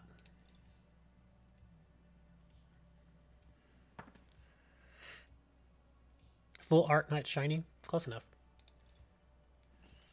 He looked shiny.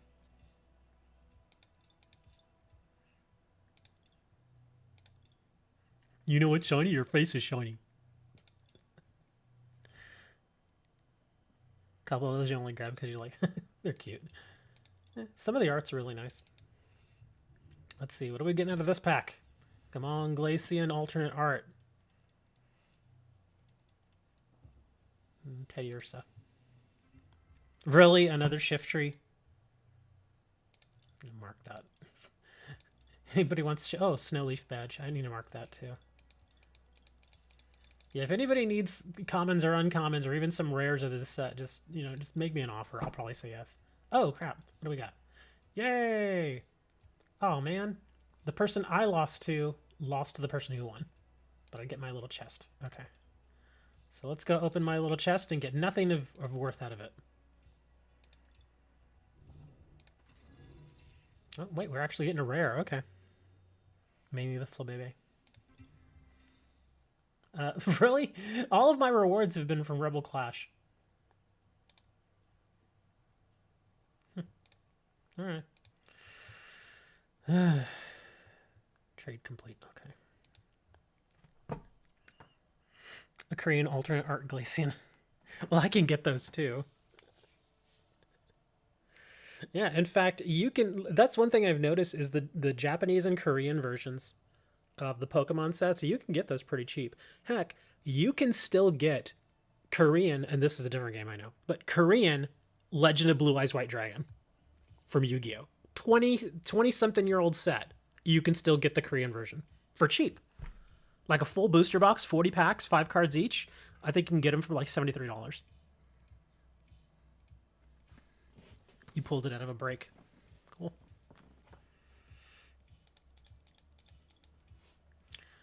Should I do another tournament? And just lose this one too. Oh, look, this one's actually already almost ready to go. Here, let's try counter. I'm going to play the Darmanitan deck. Watch me run into electric deck.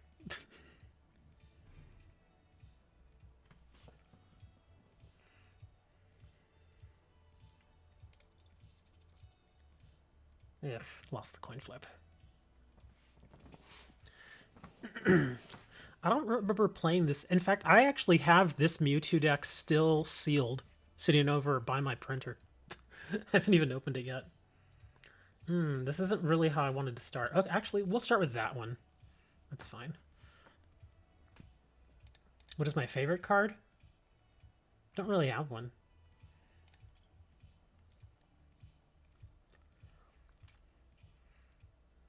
I do like that Glacian alternate art, though. It's really nice.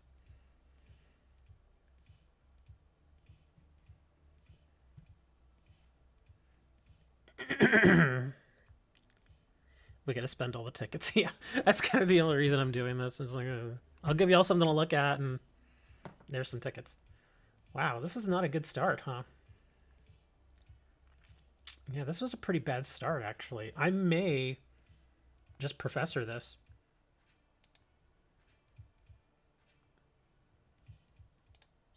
Yeah, I think I'm just going to professor this. Really? Another one of those. Well, at least we got a ball out of it. Really? Wow.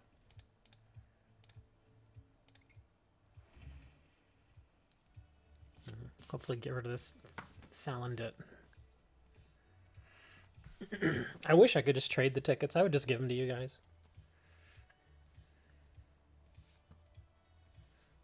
He's going to get an energy here.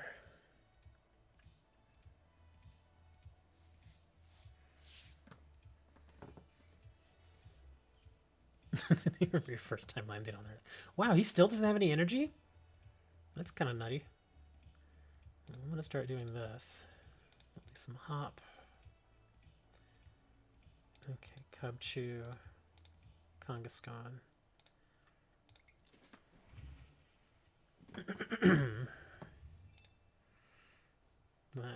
Another Kangaskhan. Some weakness to fairy. Darn. And that's weakness to water. Yeah, this dude really needs some energies. He's gone 2 turns without energy. There he goes. Now he finally has one. He's kind of satisfied with just leaving this Turtonator out there just to be a little tank. I always forgot that Dre was an alien. We used to call him Dralien. Or at least I did. Everybody's like, we didn't call him Dralien.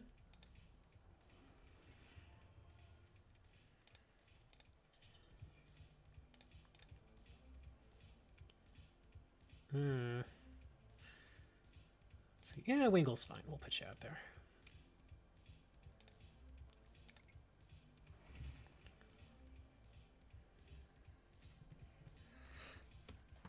I remember seeing Dre on Star Trek Voyager.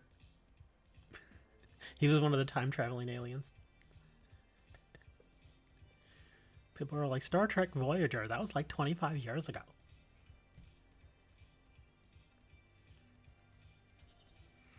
Star Trek Voyager was not that long ago. It ended in like 2003, I think. Oh crap, that was like 18 years ago. Never mind. Wow. I'm not really getting what I want out of this. Slash for 40. I guess we could throw the bear in there because I really, yeah, I want to burn the bird keeper here. Ugh, really? Come on. Are my Darmanitans prized? It looks like they are. Yeah, he's just trying to load it up at this point. Explosive jet, discard any amount of energy, 50 more damage. Okay. So he's going to have to discard 3. Or I'm sorry, 2. Oh no, he will have to discard 3. Okay. So I'm just going to leave 2 energy on this because he has that fully loaded now. If I can't get another...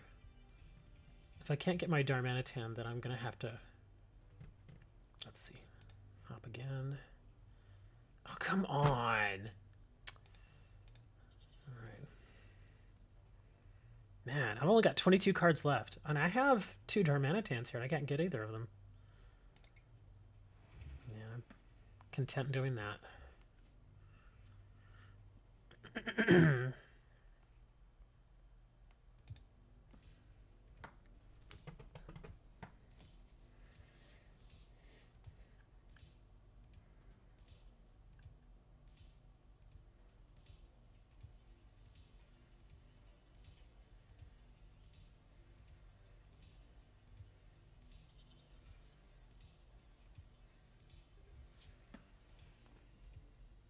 Still no Darmanitan.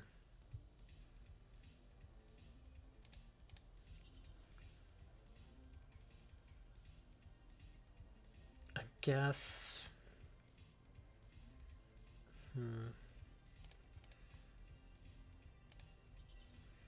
Yeah, because next turn I can put the 3rd one on him, so... Now we'll just kill this thing.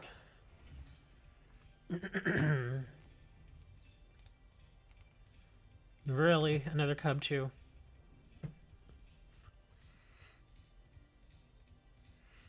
Dude, I love the theme decks. Theme decks are fun, man. I'm gonna be bummed when we can't play theme decks in Pokemon Live. I hope they bring it back because as it is right now, they're saying we're only going to be doing standard. I imagine they're going to eventually put in expanded. I don't know if they're going to do theme though because they've stopped making theme decks. Now they have battle decks. Maybe that will be the next thing is that now you can only use, like, you know, how we have theme decks right now. In the next iteration, you can only use battle decks.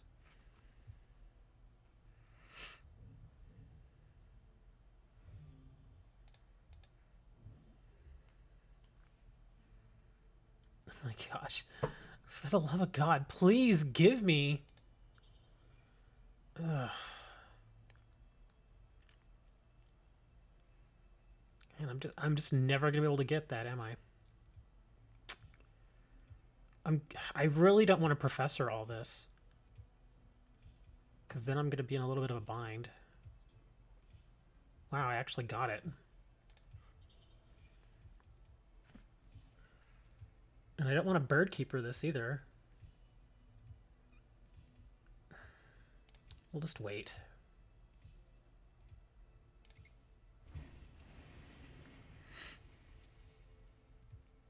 What's a battle deck? It's what took place of the theme decks. The battle decks are they're, for all intents and purposes, they're like theme decks, but they're a little bit stronger. They generally, like the ones that are out right now, they come with a copy of a V monster. Or a V Pokemon, I should say. Like the Blastoise V deck, you get 1 copy of Blastoise V. Plus the deck is a little more structured in the sense that it really pushes for the V stuff a little more. Let's see. Still cannot get Darmanitan. This is getting dumb now. Here, I'm going to have to put this over here.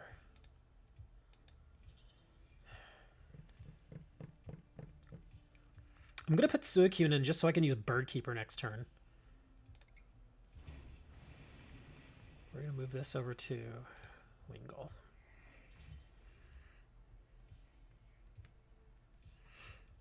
But yeah, like you can there's actually what, like 4 battle decks out right now? There's the Glaceon, there's the Blastoise, and there's like 2 others. I have them all, but I forget. I forget what the other ones are. But yeah, apparently they're taking the place of theme decks. So no more theme decks. Now they're just going to be like battle decks.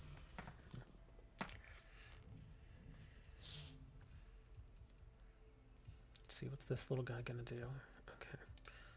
Actually, that's right. We're going to put Suicune in. Oh my god, still no Darmanitan. This is getting dumb. How's this possible? I guess I could have done Kangaskhan. Well, no, Kangaskhan wouldn't have mattered. We'll do this, and we'll put in Pelipper. There you are, finally! Oh my god, it was taking forever. Can I grab the other one? Yes. They were both in the deck, too, and I couldn't get either of them. Wow, that stinks. I'll save the bucket for now, because I don't want to burn any of my other cards. Alright. Venusaur, Victini, Gardevoir. There we go. Okay, yeah, those are the others. I never play with Venusaur. That's why I'm like, yeah, I don't remember that.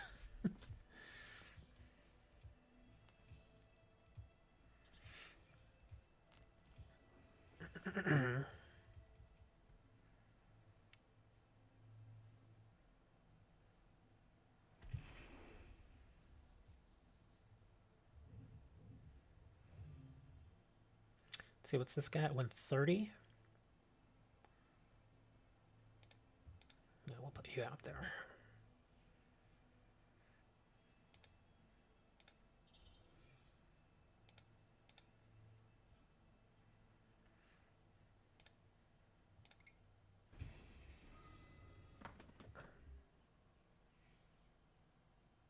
Just flows better, you assume? Not really. Because, and I said this when they came out with them too, is you only get a single copy of the V card, which is dumb. Just one copy. I'm like, can you even really call it a V deck when it has one V card in it? I don't think so. They could have given you at least 2 copies of it. That would have made it better, I guess. But yeah, it was. It's pretty crappy of them to just do it that way. And the decks are more expensive too. Like the retail price for theme decks used to be $12.99. These new ones are now, I believe, $14.99. Guess I can just do some. Well, let me see. I don't really need anything else here. Yeah, let me see. Let's Suicune. I'll just get the energy. It's fine. I'm actually saving my bucket. I think I'm a little ahead of him right now because he's pretty much gonna have to bring this guy in now. He has no other choice. Oh, okay, that's kind of interesting. Ah, there you go. He had to evolve it. Okay.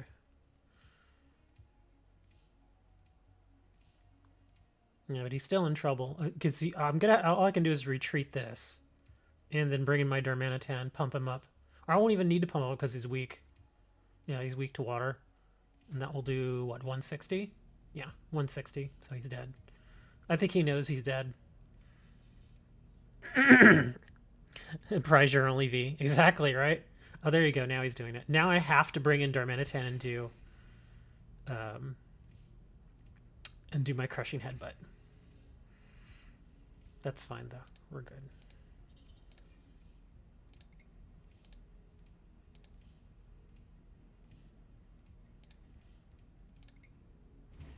There we go.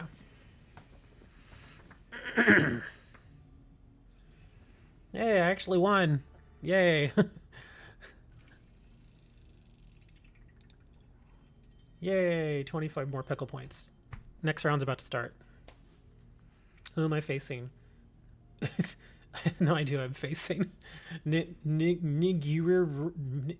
can't say that. Yeah, you all got to figure out how to say it. I'm facing the Dragonite deck too. This one's kind of rough.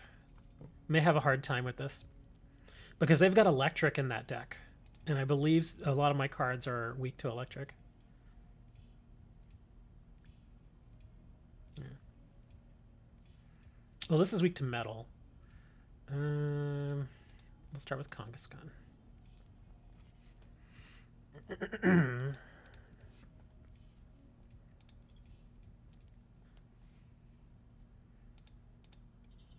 I'm gonna hold my bucket. Well, yeah, he can't Marnie me or anything. Let's just grab it.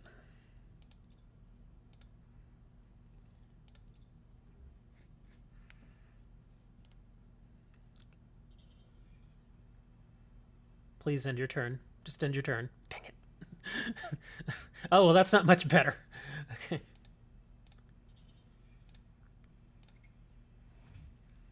There we go. Only 2 electric attackers. And look, there's one of them.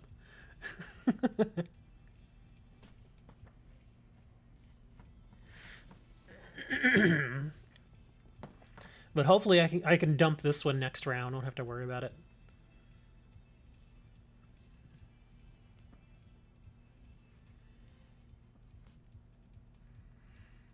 I'm starting a little slow myself, though.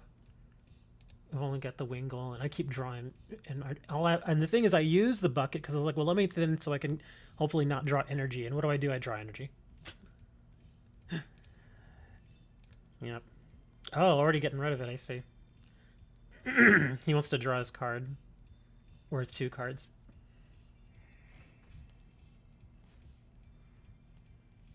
Oh, come on. And I don't want to dump all this energy either. Or my Darmanitan. Ugh. Maybe I should, though. Because I can... This has Brock, right? Oh, this doesn't have Brock. Damn it. Yeah, that's all I can do. Hopefully I'll get my little guy. No, oh, great ball. That's not bad.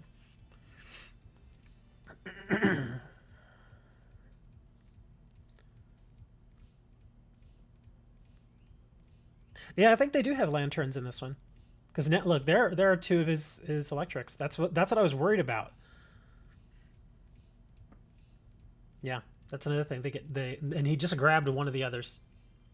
So now, if he wants, he can start pumping up his Thundurus. That's exactly what he's doing. Cubchoo, go down there. Really? Take it. Let's see. All right, come here, Pelipper. Start getting you going. I'm tempted to use Professor now. I probably should. Yeah, because my hand is kind of weird. Another Kangaskhan. Yeah, if he's got another energy, he's going to be able to burn me with that here.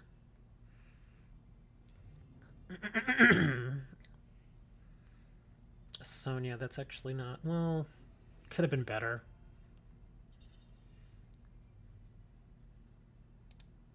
Tate and Liza.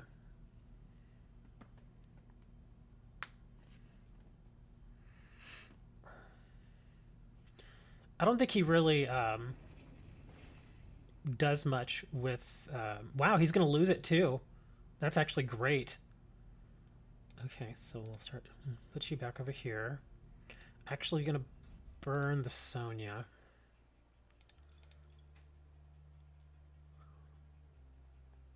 We'll grab a Suicune and a Wingull.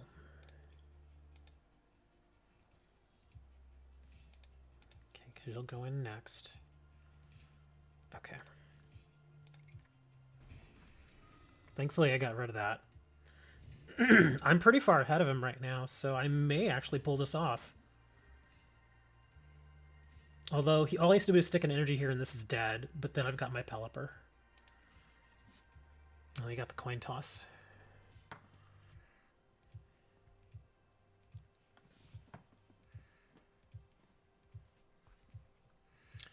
communication. It's gonna. Oh, he's getting. Oh, he's sending Pidgeotto. He's gonna get the what is it? The Dratini. Or I'm sorry, the Dragonite. Dratini was the first one. Oh, I forget which one was the third. Okay, there we go. Now it'll get a little easier for him here. The only good thing is that already has 40 damage on it. So either way, this was going to go away. That's fine. The only bad thing is this has 120. So this may go away next turn. Pelipper's going to hurt. I don't have Rally back ready. Now the other Darmanitan shows up.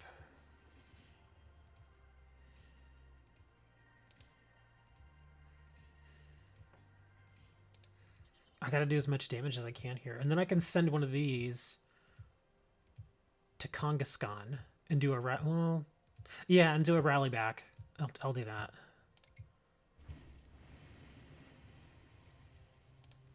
Put him on that.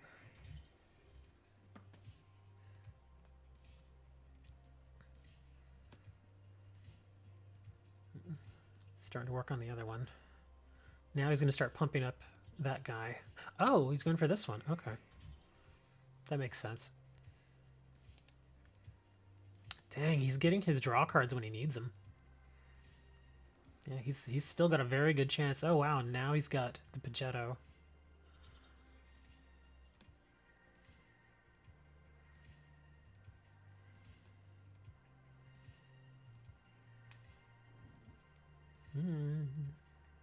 Yeah, see, that's electric, so this thing's gonna hurt.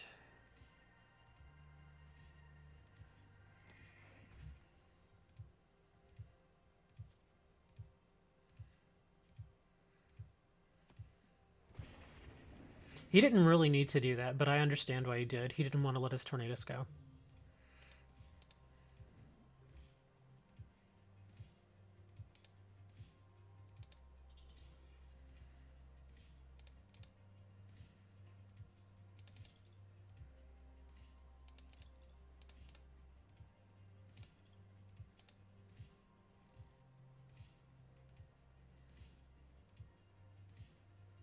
Dang, that thing's going to be ready to go here. Okay. I don't think I have any more Pelippers, do I? Oh, no, I do. Okay. So we can put Wingull down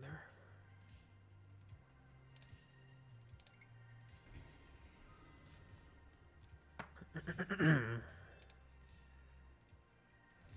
That's actually not terrible. He just needs to put one energy on this to get rid of this, but I don't think he wants to. Oh, well, now he really doesn't. Okay, that's just tanky now.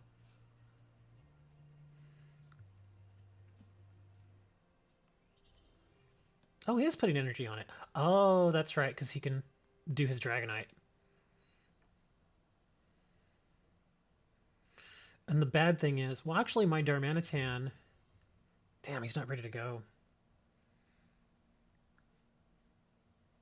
I'm going to have to stick my Suicune out there and buy myself a turn.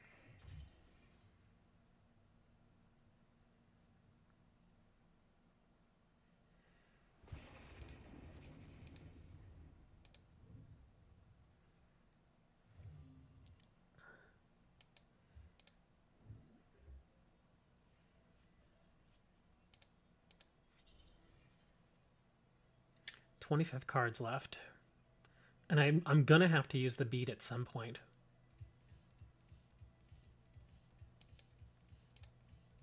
Yeah, I got to get this guy going.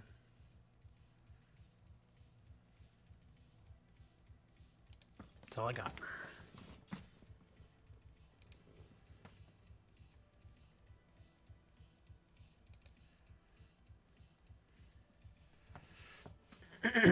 Yeah, he's pretty ahead of me on cards now. He's up by 11. So what I'll probably do here... Let me see what we got here. Oh, that could get interesting. It's 120. Okay, and this would do 10 damage to each. Okay. Dang, he's getting a little far ahead of me here. 70 more damage. So yeah, that's going to go away.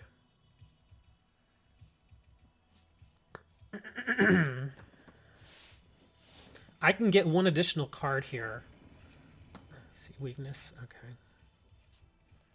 This may actually work to my advantage here. We'll do this.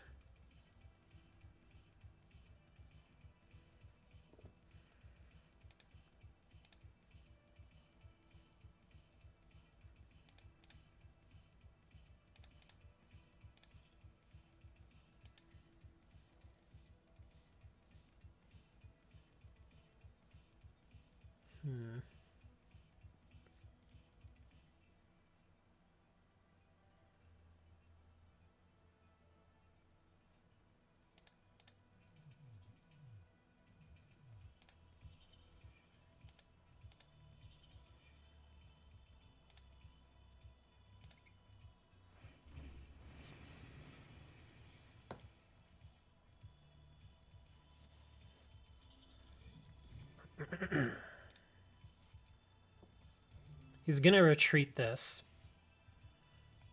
He needs to retreat this. And he's going to bring in the Dragonite.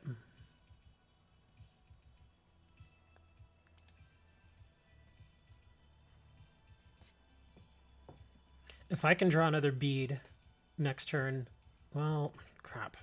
I'll need more than the bead.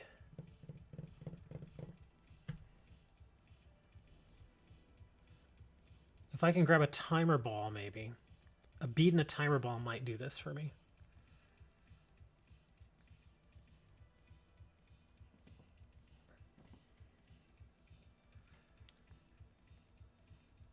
He knows what he needs to do.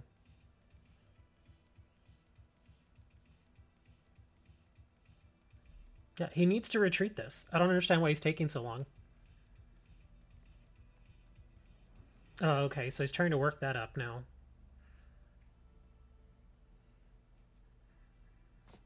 He's gonna put some more energy on that. There you go.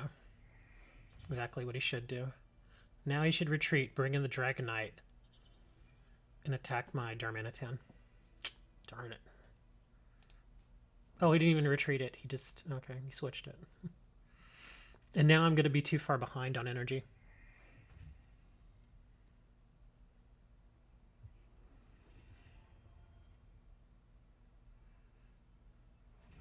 It took a bit too long to get this guy too.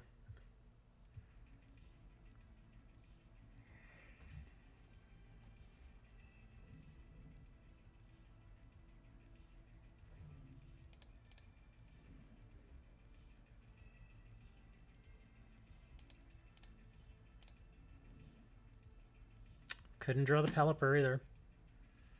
Yeah, we're done. We have nothing. Nothing I can do.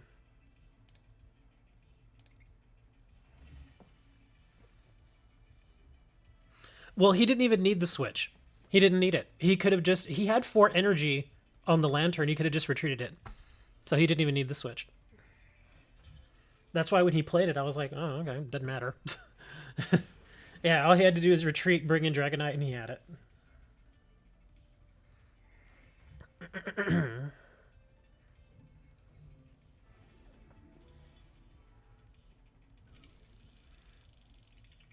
No more tickets, please. Please, no more tickets. What is this? Okay. No more tickets, man. Stop giving me tickets.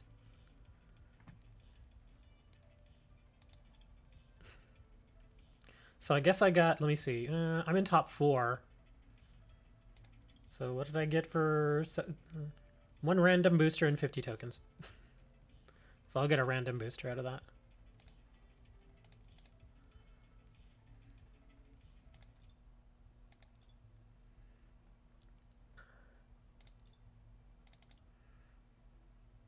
Metagross V. Grimmsnarl. You want 15 of those? I already have tons of these, though. I'm actually going to have to say no to this, because I really have no use for either of these cards, and I have 36 of these. So I'm gonna have to say no to that. Sorry.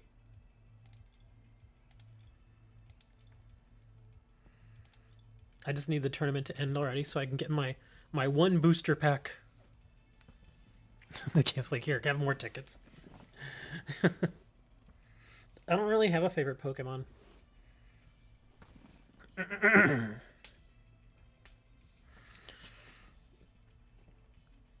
I guess if I think about it, I might be able to find one. I guess, like I was saying, I guess maybe Glaceon. There aren't enough Glaceon dolls out there, the stuffed animals. Actually, let me check Pokemon Center.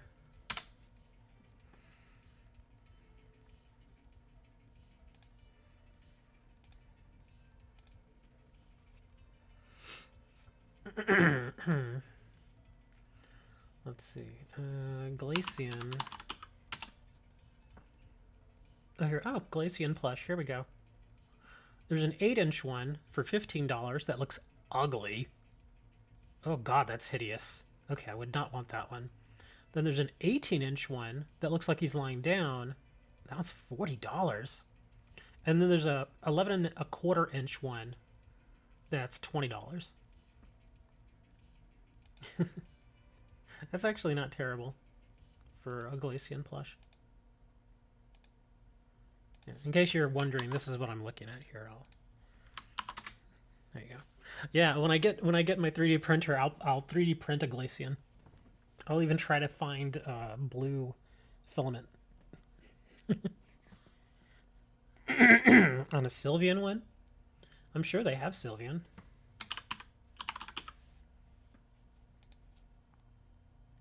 The Sylveon one actually looks kind of neat too.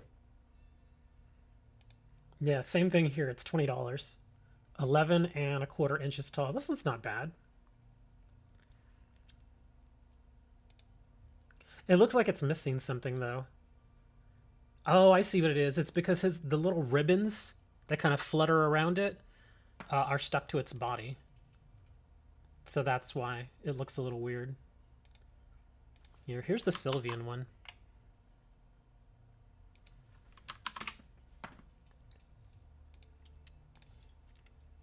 I got a Sword and Shield pack. Yay! Oh man, the person that I got 4th because this guy lost. Darn it.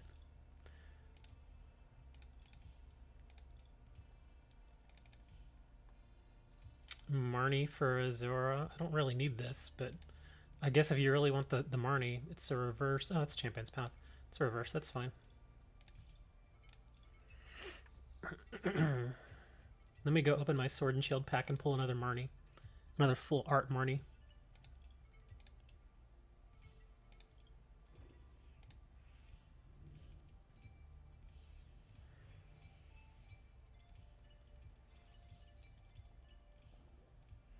I didn't have a Sizzlepede. Yeah, since you know. Let's discard a card from your hand in order to use this ability. Once during your turn, you may draw 2 cards. Hitmonchan. In Sword and Shield, he's fairly useful. His strikes are really strong, but his defense is terrible. Like, he gets beat up all the time, and his health isn't that high. Even when you pump him up with, like, a bunch of HP pots and stuff. I think the highest hit points I've gotten with him is, like, 220. It's, like, the highest.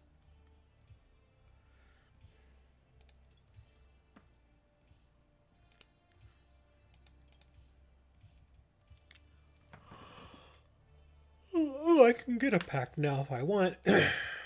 Yay, let's go get a pack. Which black and white set should I open from?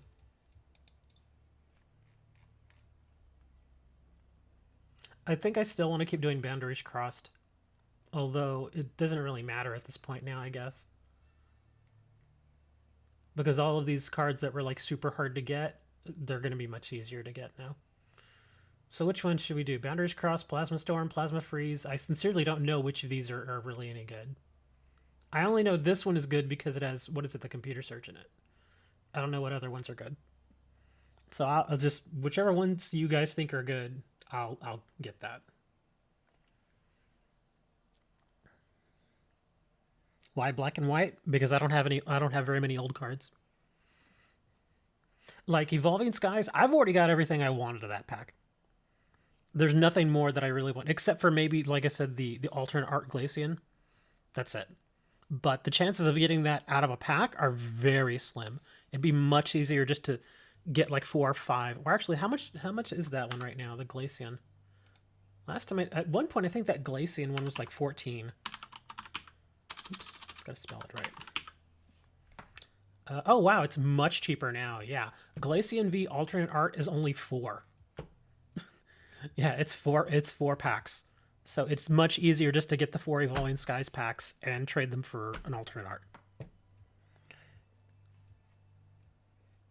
Let's see, Plasma Freeze, Secret Ultra Ball, Noble Victories, and Full Art, Boundaries Crossed, Computer Search. Yeah, that's why I was opening Boundaries Crossed.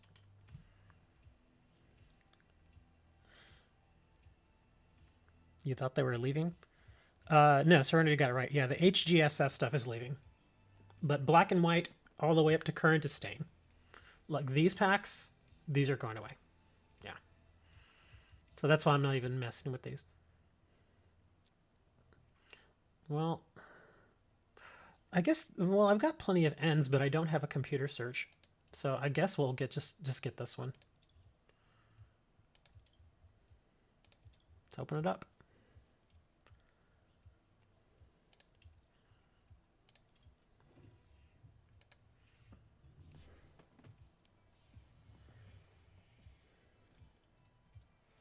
Pokeball, Pikachu, Switch, Tailo, and a Keldeo.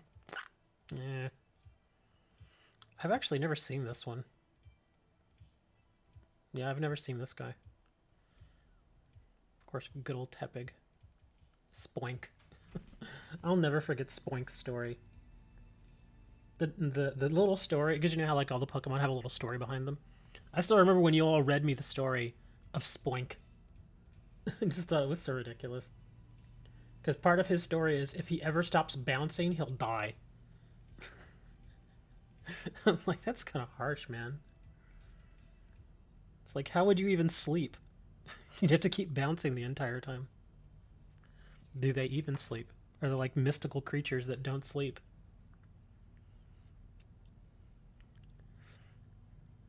Took you 50 bucks to get computer search.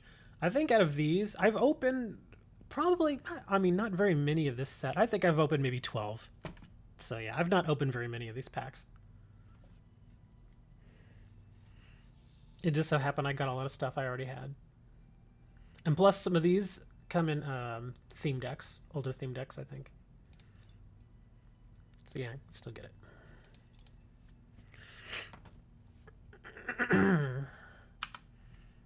I think I'm gonna go have a bath and go to bed because I feel like Dookie. But let me at least hook you guys up with some codes. Let me open my. What are you doing again? Just open the file. It's like ever since Windows did this latest update, it keeps trying to reconfigure my Microsoft Office software. And it's just like, dude, just please, for the love of God, just open.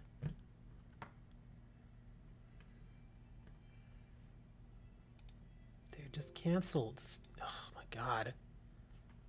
There we go, finally. Here we go. Mystery codes. Okay. Alright, let's give some mystery codes. You all want mystery codes? No! Okay, well, we'll give you mystery codes anyway. Here we go, here's some mystery codes. Oops, wrong button. There we are. Golisopod. Yay, everybody wants him.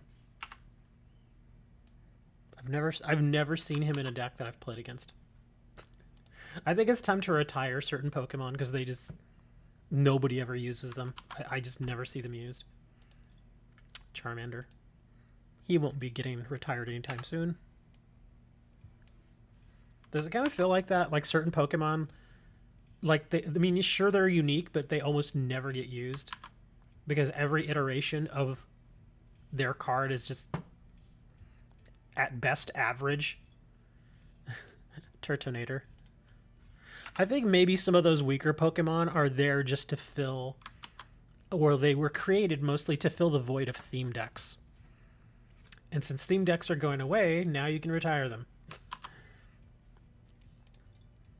Oh, Poltegeist. I don't know which one this is, but we don't see many Poltegeists.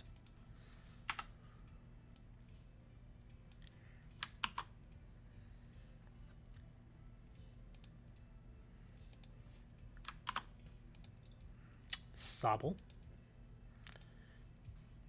And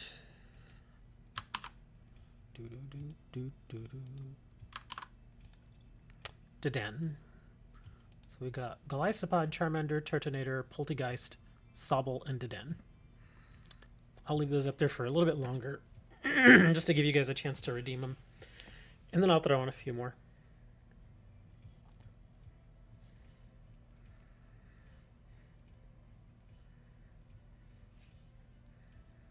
I kind of have this idea that maybe they're thinking about doing trading in live, but somewhere one of the top people that's working on it is eventually going to say no because it's just too much money to turn away.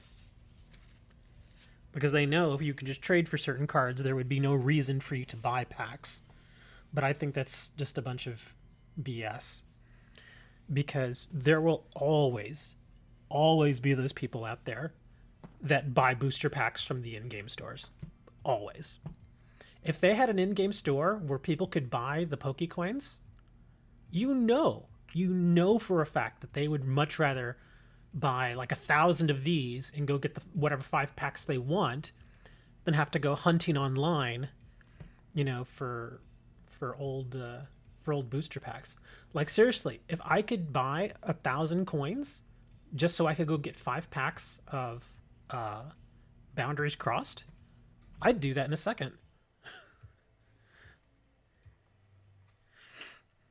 Yeah, I think they're missing out on a huge opportunity. But, you know.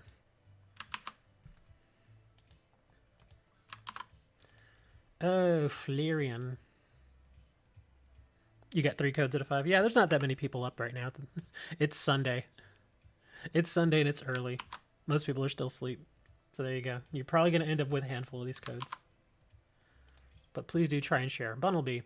I think that's the newest Bunnelby, the one from the pin set.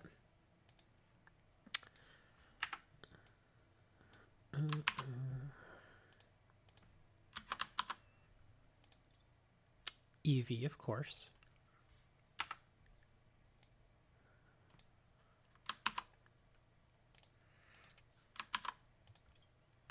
Gossifleur, the flower.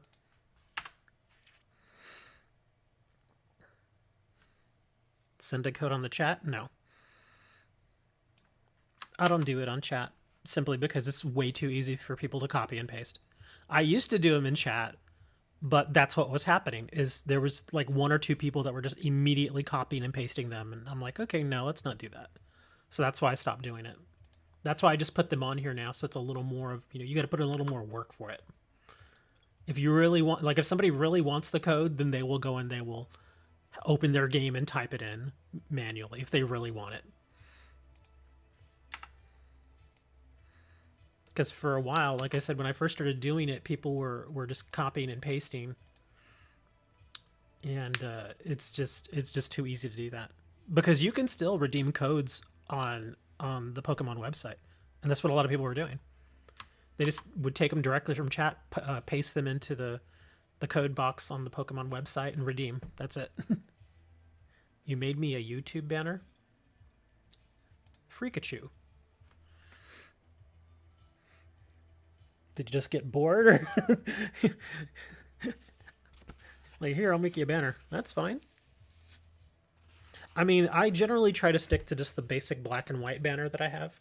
It's just easier. Because I've seen a lot of people who have these really kind of fancy banners and stuff, and I guess they're nice. But at the same time, there are so many of them. How to send? Discord is probably best.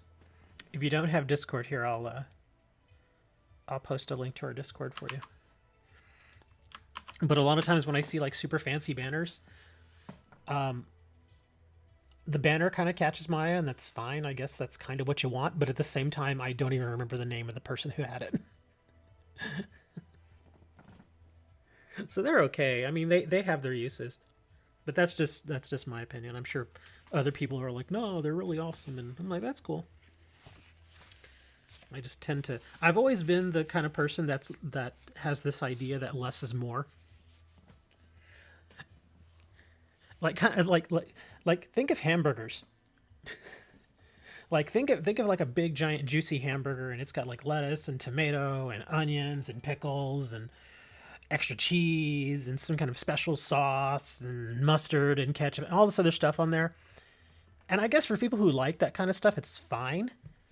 But seriously, if for me a hamburger, and this may sound nasty to some of you guys, a hamburger for me is like meat, cheese, mustard, pickle, bread. That's it. That's a hamburger. That's it. Yeah, I don't like all the extra fancy stuff. I don't like onions. I don't like the tomatoes. The lettuce, I could give her, it doesn't really matter. If it's there, I'll take it, I guess. But yeah, I don't like any of the special sauces or any of that stuff. Yeah, I'm very kind of I guess back in the day, they would have called me more of a meat and potatoes kind of person. Like instead of having like lobster and all that stuff, just give me a steak with some mashed potatoes and I'm happy. What is the code? The codes are right there, man. They're on the screen. They're literally on the screen, man.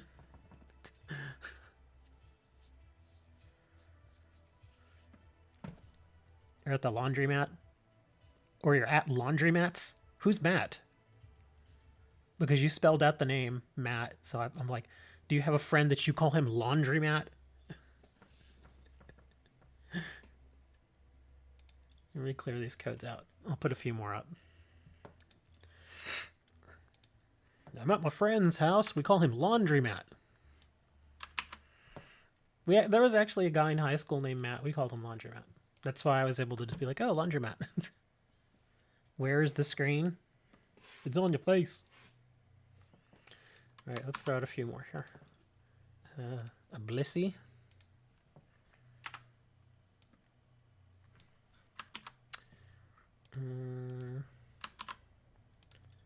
Another Turtonator. You're doing laundry? Yeah, I don't have a washer and dryer. So I have to go down to the little... Thankfully, it's like right here. We have like a little like on-site laundry facility. The only bad thing is like every time I go in there, like 2 of the dryers are always broken. And there's only a total of 5 of them. Because our community is pretty small here. There's 5 washers and there's 5 dryers. And 2 of the dryers are always broken. And it just bugs me. I'm like, are y'all ever going to get these fixed? It's just... They're like, it's fine. Well, the only reason you think it's fine is because you never have to sit here and wait for someone else's laundry to finish drying. That's why I do my laundry in the middle of the night. Seriously, like 2 in the morning on a Saturday or something, I'll go do my laundry.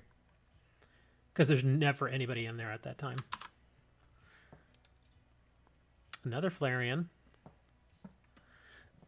You know what stinks? When you can't do your laundry. Because then it stinks.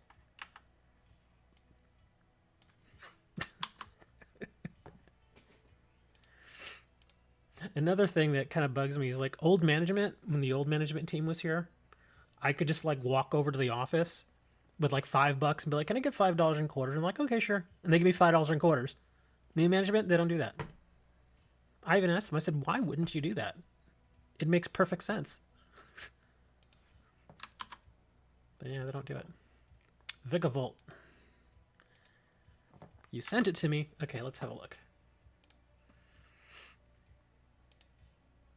Oh, I recognize your avatar. Yeah, your avatar is what is it? Wall of something. It's Wall of something. I forget. What is the name of it? It's that Yu-Gi-Oh card, that trap card from Yu-Gi-Oh that everybody hated for years on Duel Links. Wall of something. God dang it. It's gonna drive me crazy now. I can't remember the name of it, I mean that card was so popular too, and it's still popular. Wall of Destruction. Thank you.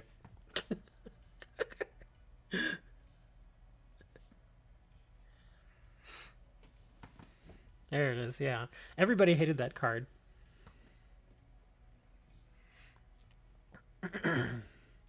Yeah, because you use. I used to run 3 of those, and I used to run 3 of the spike shields, and just put all my stuff face down, let them attack into it, activate the wall, and then during damage step activate the spike shields. Oh, disruption. I'm sorry. Thank you, Striker. Well, disruption. Disruption actually does sound right though. It was close though. They both started with a D. It was wall of something. But yeah, run 3 of the wall of disruption, and then 3 of the spike shields. Oh man, I won so many matches in one turn in the like on the first turn doing that. Because sometimes with a 20 card deck, the chances of getting multiple spike shields was actually pretty good. So you get like two spike shields out there early with a wall, it's over.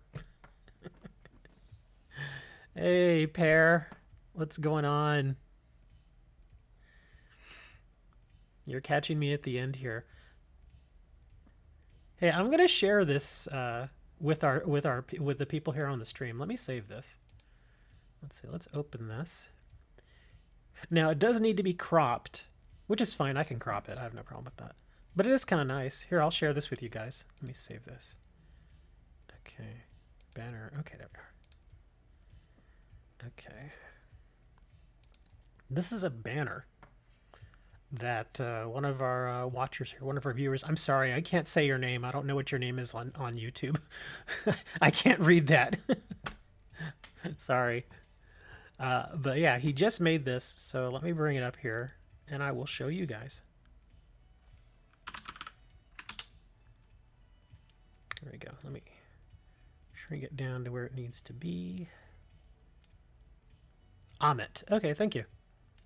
So this is what Amit just created here, and I'll share it with you guys. I can finally get this going. And like I said, it does need to be cropped, but that's fine. I can just crop it here. Ta-da! You put the little Glacians in there. That's funny. And the Karibos. There you go. Karibo and Glacian.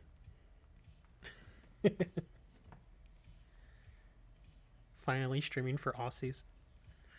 Kinda. I started streaming at like 6 in the morning. This stream has already gone on much longer than I thought it would. I was like, I'll do like an hour and a half, and then I'm going to bed. In fact, I'm probably going to go out right now. Yeah, it's actually kind of neat. I like it. Get the little Glacians in there. Thank you, Amit. I appreciate that. That's pretty cool.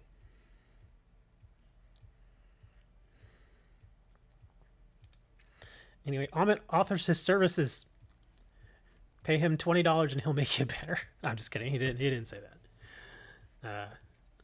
But yeah. I think I'm gonna head out, guys. I feel like doo-doo.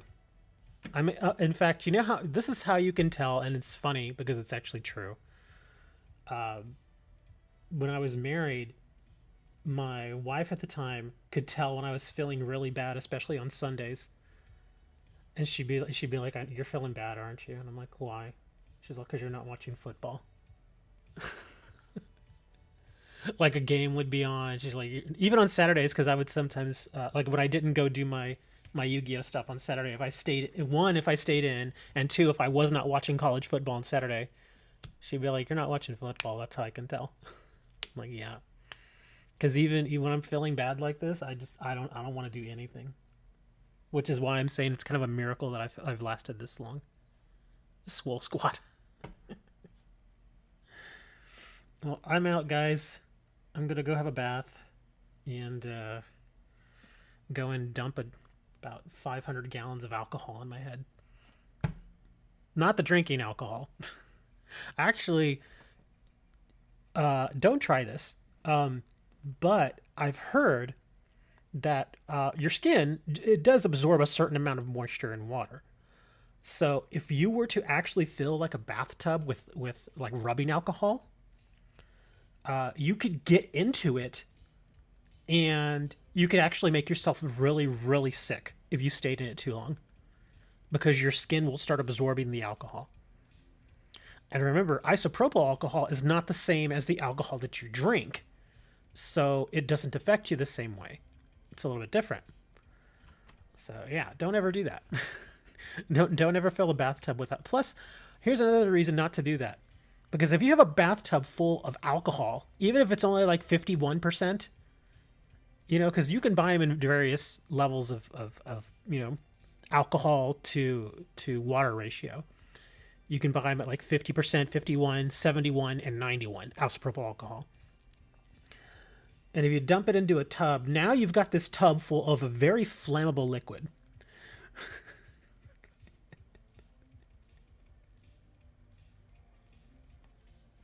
Yes, isopropyl is not to be consumed orally. It's not the kind of alcohol you drink. Isopropyl is mostly used like for minor cuts and stuff, or you can also use it. It's not as popular as it used to be. Like way back in the day, people used to use it. They called it rubbing alcohol because it was supposed to actually help with like sore muscles and stuff. Although I can't think of anybody that actually uses it for that anymore. It's used mostly you can use it as a cleaner. Like the reason I have some is because I use it to clean computer parts. And also, like I said, you can use it for like first aid and stuff. You could use it as a mouthwash, but there are better options. I mean, why get isopropyl alcohol and use it straight as mouthwash when you could just get mouthwash, which I know has alcohol in it too. I know that. But if I'm not mistaken, it's a different kind of alcohol. But it basically does the same thing. It's just, helps to kill all the germs and stuff in your mouth. So yeah, use it as directed. Don't don't go and do anything crazy with isopropyl alcohol. Because I've seen people do really dumb things with alcohol. In fact, for those of you who may not be old enough, I think most of y'all are though, because now I know there's not a 12-year-old here anymore. Drink the mouthful. Yes, I've actually heard there was a woman who was an alcoholic, and she had lied to her spouse about getting help because she used to be a big drinker. So she would like polish off wine bottles all the time. And so he was really pressuring her to get help and to get off the bottle and stuff. And so she's like, fine, fine. So she stopped buying wine, but she started drinking the mouthwash. And I'm like, man, that's when you know you have a problem. And for a while, he didn't notice because it's just like, oh, it's mouthwash. You use some every day. But then after a while, he actually caught her drinking the mouthwash, and he was like, this is, yeah. So yeah, don't drink the mouthwash because plus there's also other stuff in mouthwash that can make you really sick to your stomach. So yeah, don't drink that stuff. Oh, there was another story I heard about somebody else. In fact, now I remember where it was. It was a story that was true, but they wrote it into an episode of that show House. Do you remember that show House with Hugh Laurie? It was a great show. And in one of the bits that they did on the show, a mother shows up with their little girl who is dressed up, all pretty and stuff, because apparently they were supposed to be going to like this show or something. Anyway, so the little girl's in there and she looks drunk. She's like out of it. And of course, House is like, what's going on with her? And she's like, well, just look at her. It's like she's drunk. I don't get what's wrong with her. And so they started asking, questions as they do. And he leans into her and he could tell that her breath is really, really fresh. And he's like, so, and he basically in a roundabout way asks if she drank any mouthwash. And she's like, I always have to be perfect. And he's like, where did you see this? And he's like, Mommy doesn't. Or something along those lines. I'm sorry. I screwed the story up, but I'm going to continue it anyway. he asks, "Do you use mouthwash?" And she says, "Yes, I always have to be perfect." And then he says, "Do you spit it out?" And then she says, "Mommy doesn't." And then House looks at the mother, and the mother's like, "Oh crap." So yeah, it basically narked on her mom because her poor kid, got drunk off of mouthwash. But yeah, don't do that. It's gross. It'll actually get you sick. I can't even. Another thing I've probably mentioned to you guys, I don't imbibe alcohol at all. Like never. I'm not saying I never have, but at this point in my life, I just don't. The last time I had a significant amount of anything to drink was probably 2002. Yeah, so it's been a long time. So yeah, I do not imbibe alcohol. So I'd advise you all to do the same. Watch the episode of House that a guy was making alcohol in his GI tract. Oh, that was also based off a true story too. Yes, apparently, I forget exactly how it went, but there was something going on with his gut where there was like a culture in there that was causing his body to create drinking alcohol that you would drink. So he was constantly drunk because his body, I mean, it's making it there in your gut, and so your body absorbs it, and you feel the effects of the alcohol.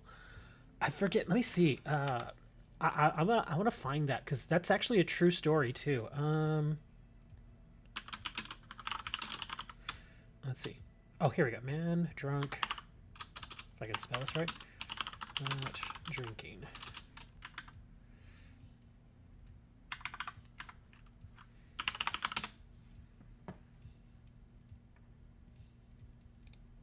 Here we go. Here's a story. It's called auto brewery syndrome.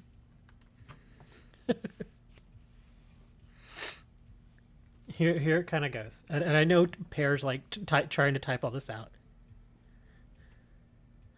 But here's, I guess, the story. For 6 long years, a man would experience mysterious bouts of drunkenness without ever drinking a drop of alcohol. Eventually, he was diagnosed with a rare condition that filled his gut with booze. The 46-year-old man had auto brewery syndrome. This is real.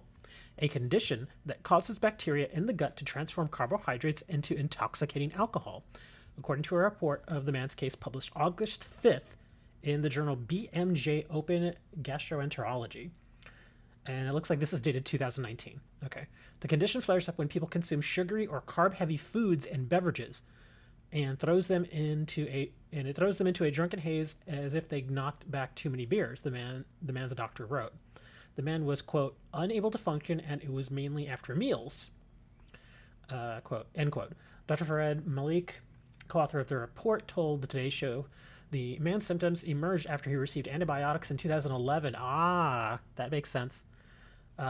Following a complicated traumatic thumb injury, the report said. The medication likely disrupted his gut microbiome, or the community of microorganisms such as bacteria and fungi living in there. No one believed him when the man said he didn't drink, Malik said. And then it kind of goes on. And yeah, apparently it got to the point where he ended up in the hospital, and it took some time for them to figure it out. But yeah, this is a real thing. It's rare. It's very, very rare, but it has happened.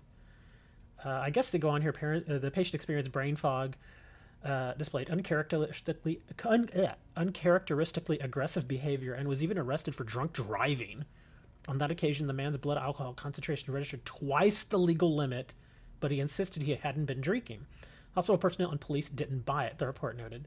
Following his arrest, the man's aunt came across a case report describing a patient in Ohio, so this is another one, who was treated for a similar condition. She and the man traveled to the Ohio clinic where doctors searched the man's feces for boozy microbes. They uncovered strains of, wow, and I can't say this. Yeah, it's a very long word. I have no idea how it's basically a type of bacteria. Well, yeah, it's basically a type of bacteria, it looks like. Otherwise known as brewer's yeast. There we go. In the stool samples at this point, they suspected the man had auto brewery syndrome, but asked him to chow down on some carbs to make sure. 8 hours later, the man's blood alcohol concentration spiked to more than 0.05%, close to the legal blood alcohol limit for driving, confirming his unusual diagnosis. Did you hear about the guy who passed away after drinking 12 bottles of Coca-Cola? That actually makes sense too, because that would spike your blood sugar. And if you had any sort of underlying health problems, yeah, that can really throw you off. That's why you always have to be careful, especially as you get older. If you take in a lot of like really sugary stuff, like in a short period of time, it can really throw you off. And if you have any underlying conditions, maybe even stuff that hasn't been diagnosed, that can happen too. So yeah, that's why as you get older, you got to start. I mean, you can still have sugar, just don't go overboard on it. But I'm done now. I'm gonna go to bed, or I'm gonna go take a bath and then I'm going to bed. Thank you all for joining me, guys. Like I said, I feel like Dookie, so I'm gonna go chill, and I think I'll probably take some medication now because my back is really killing me.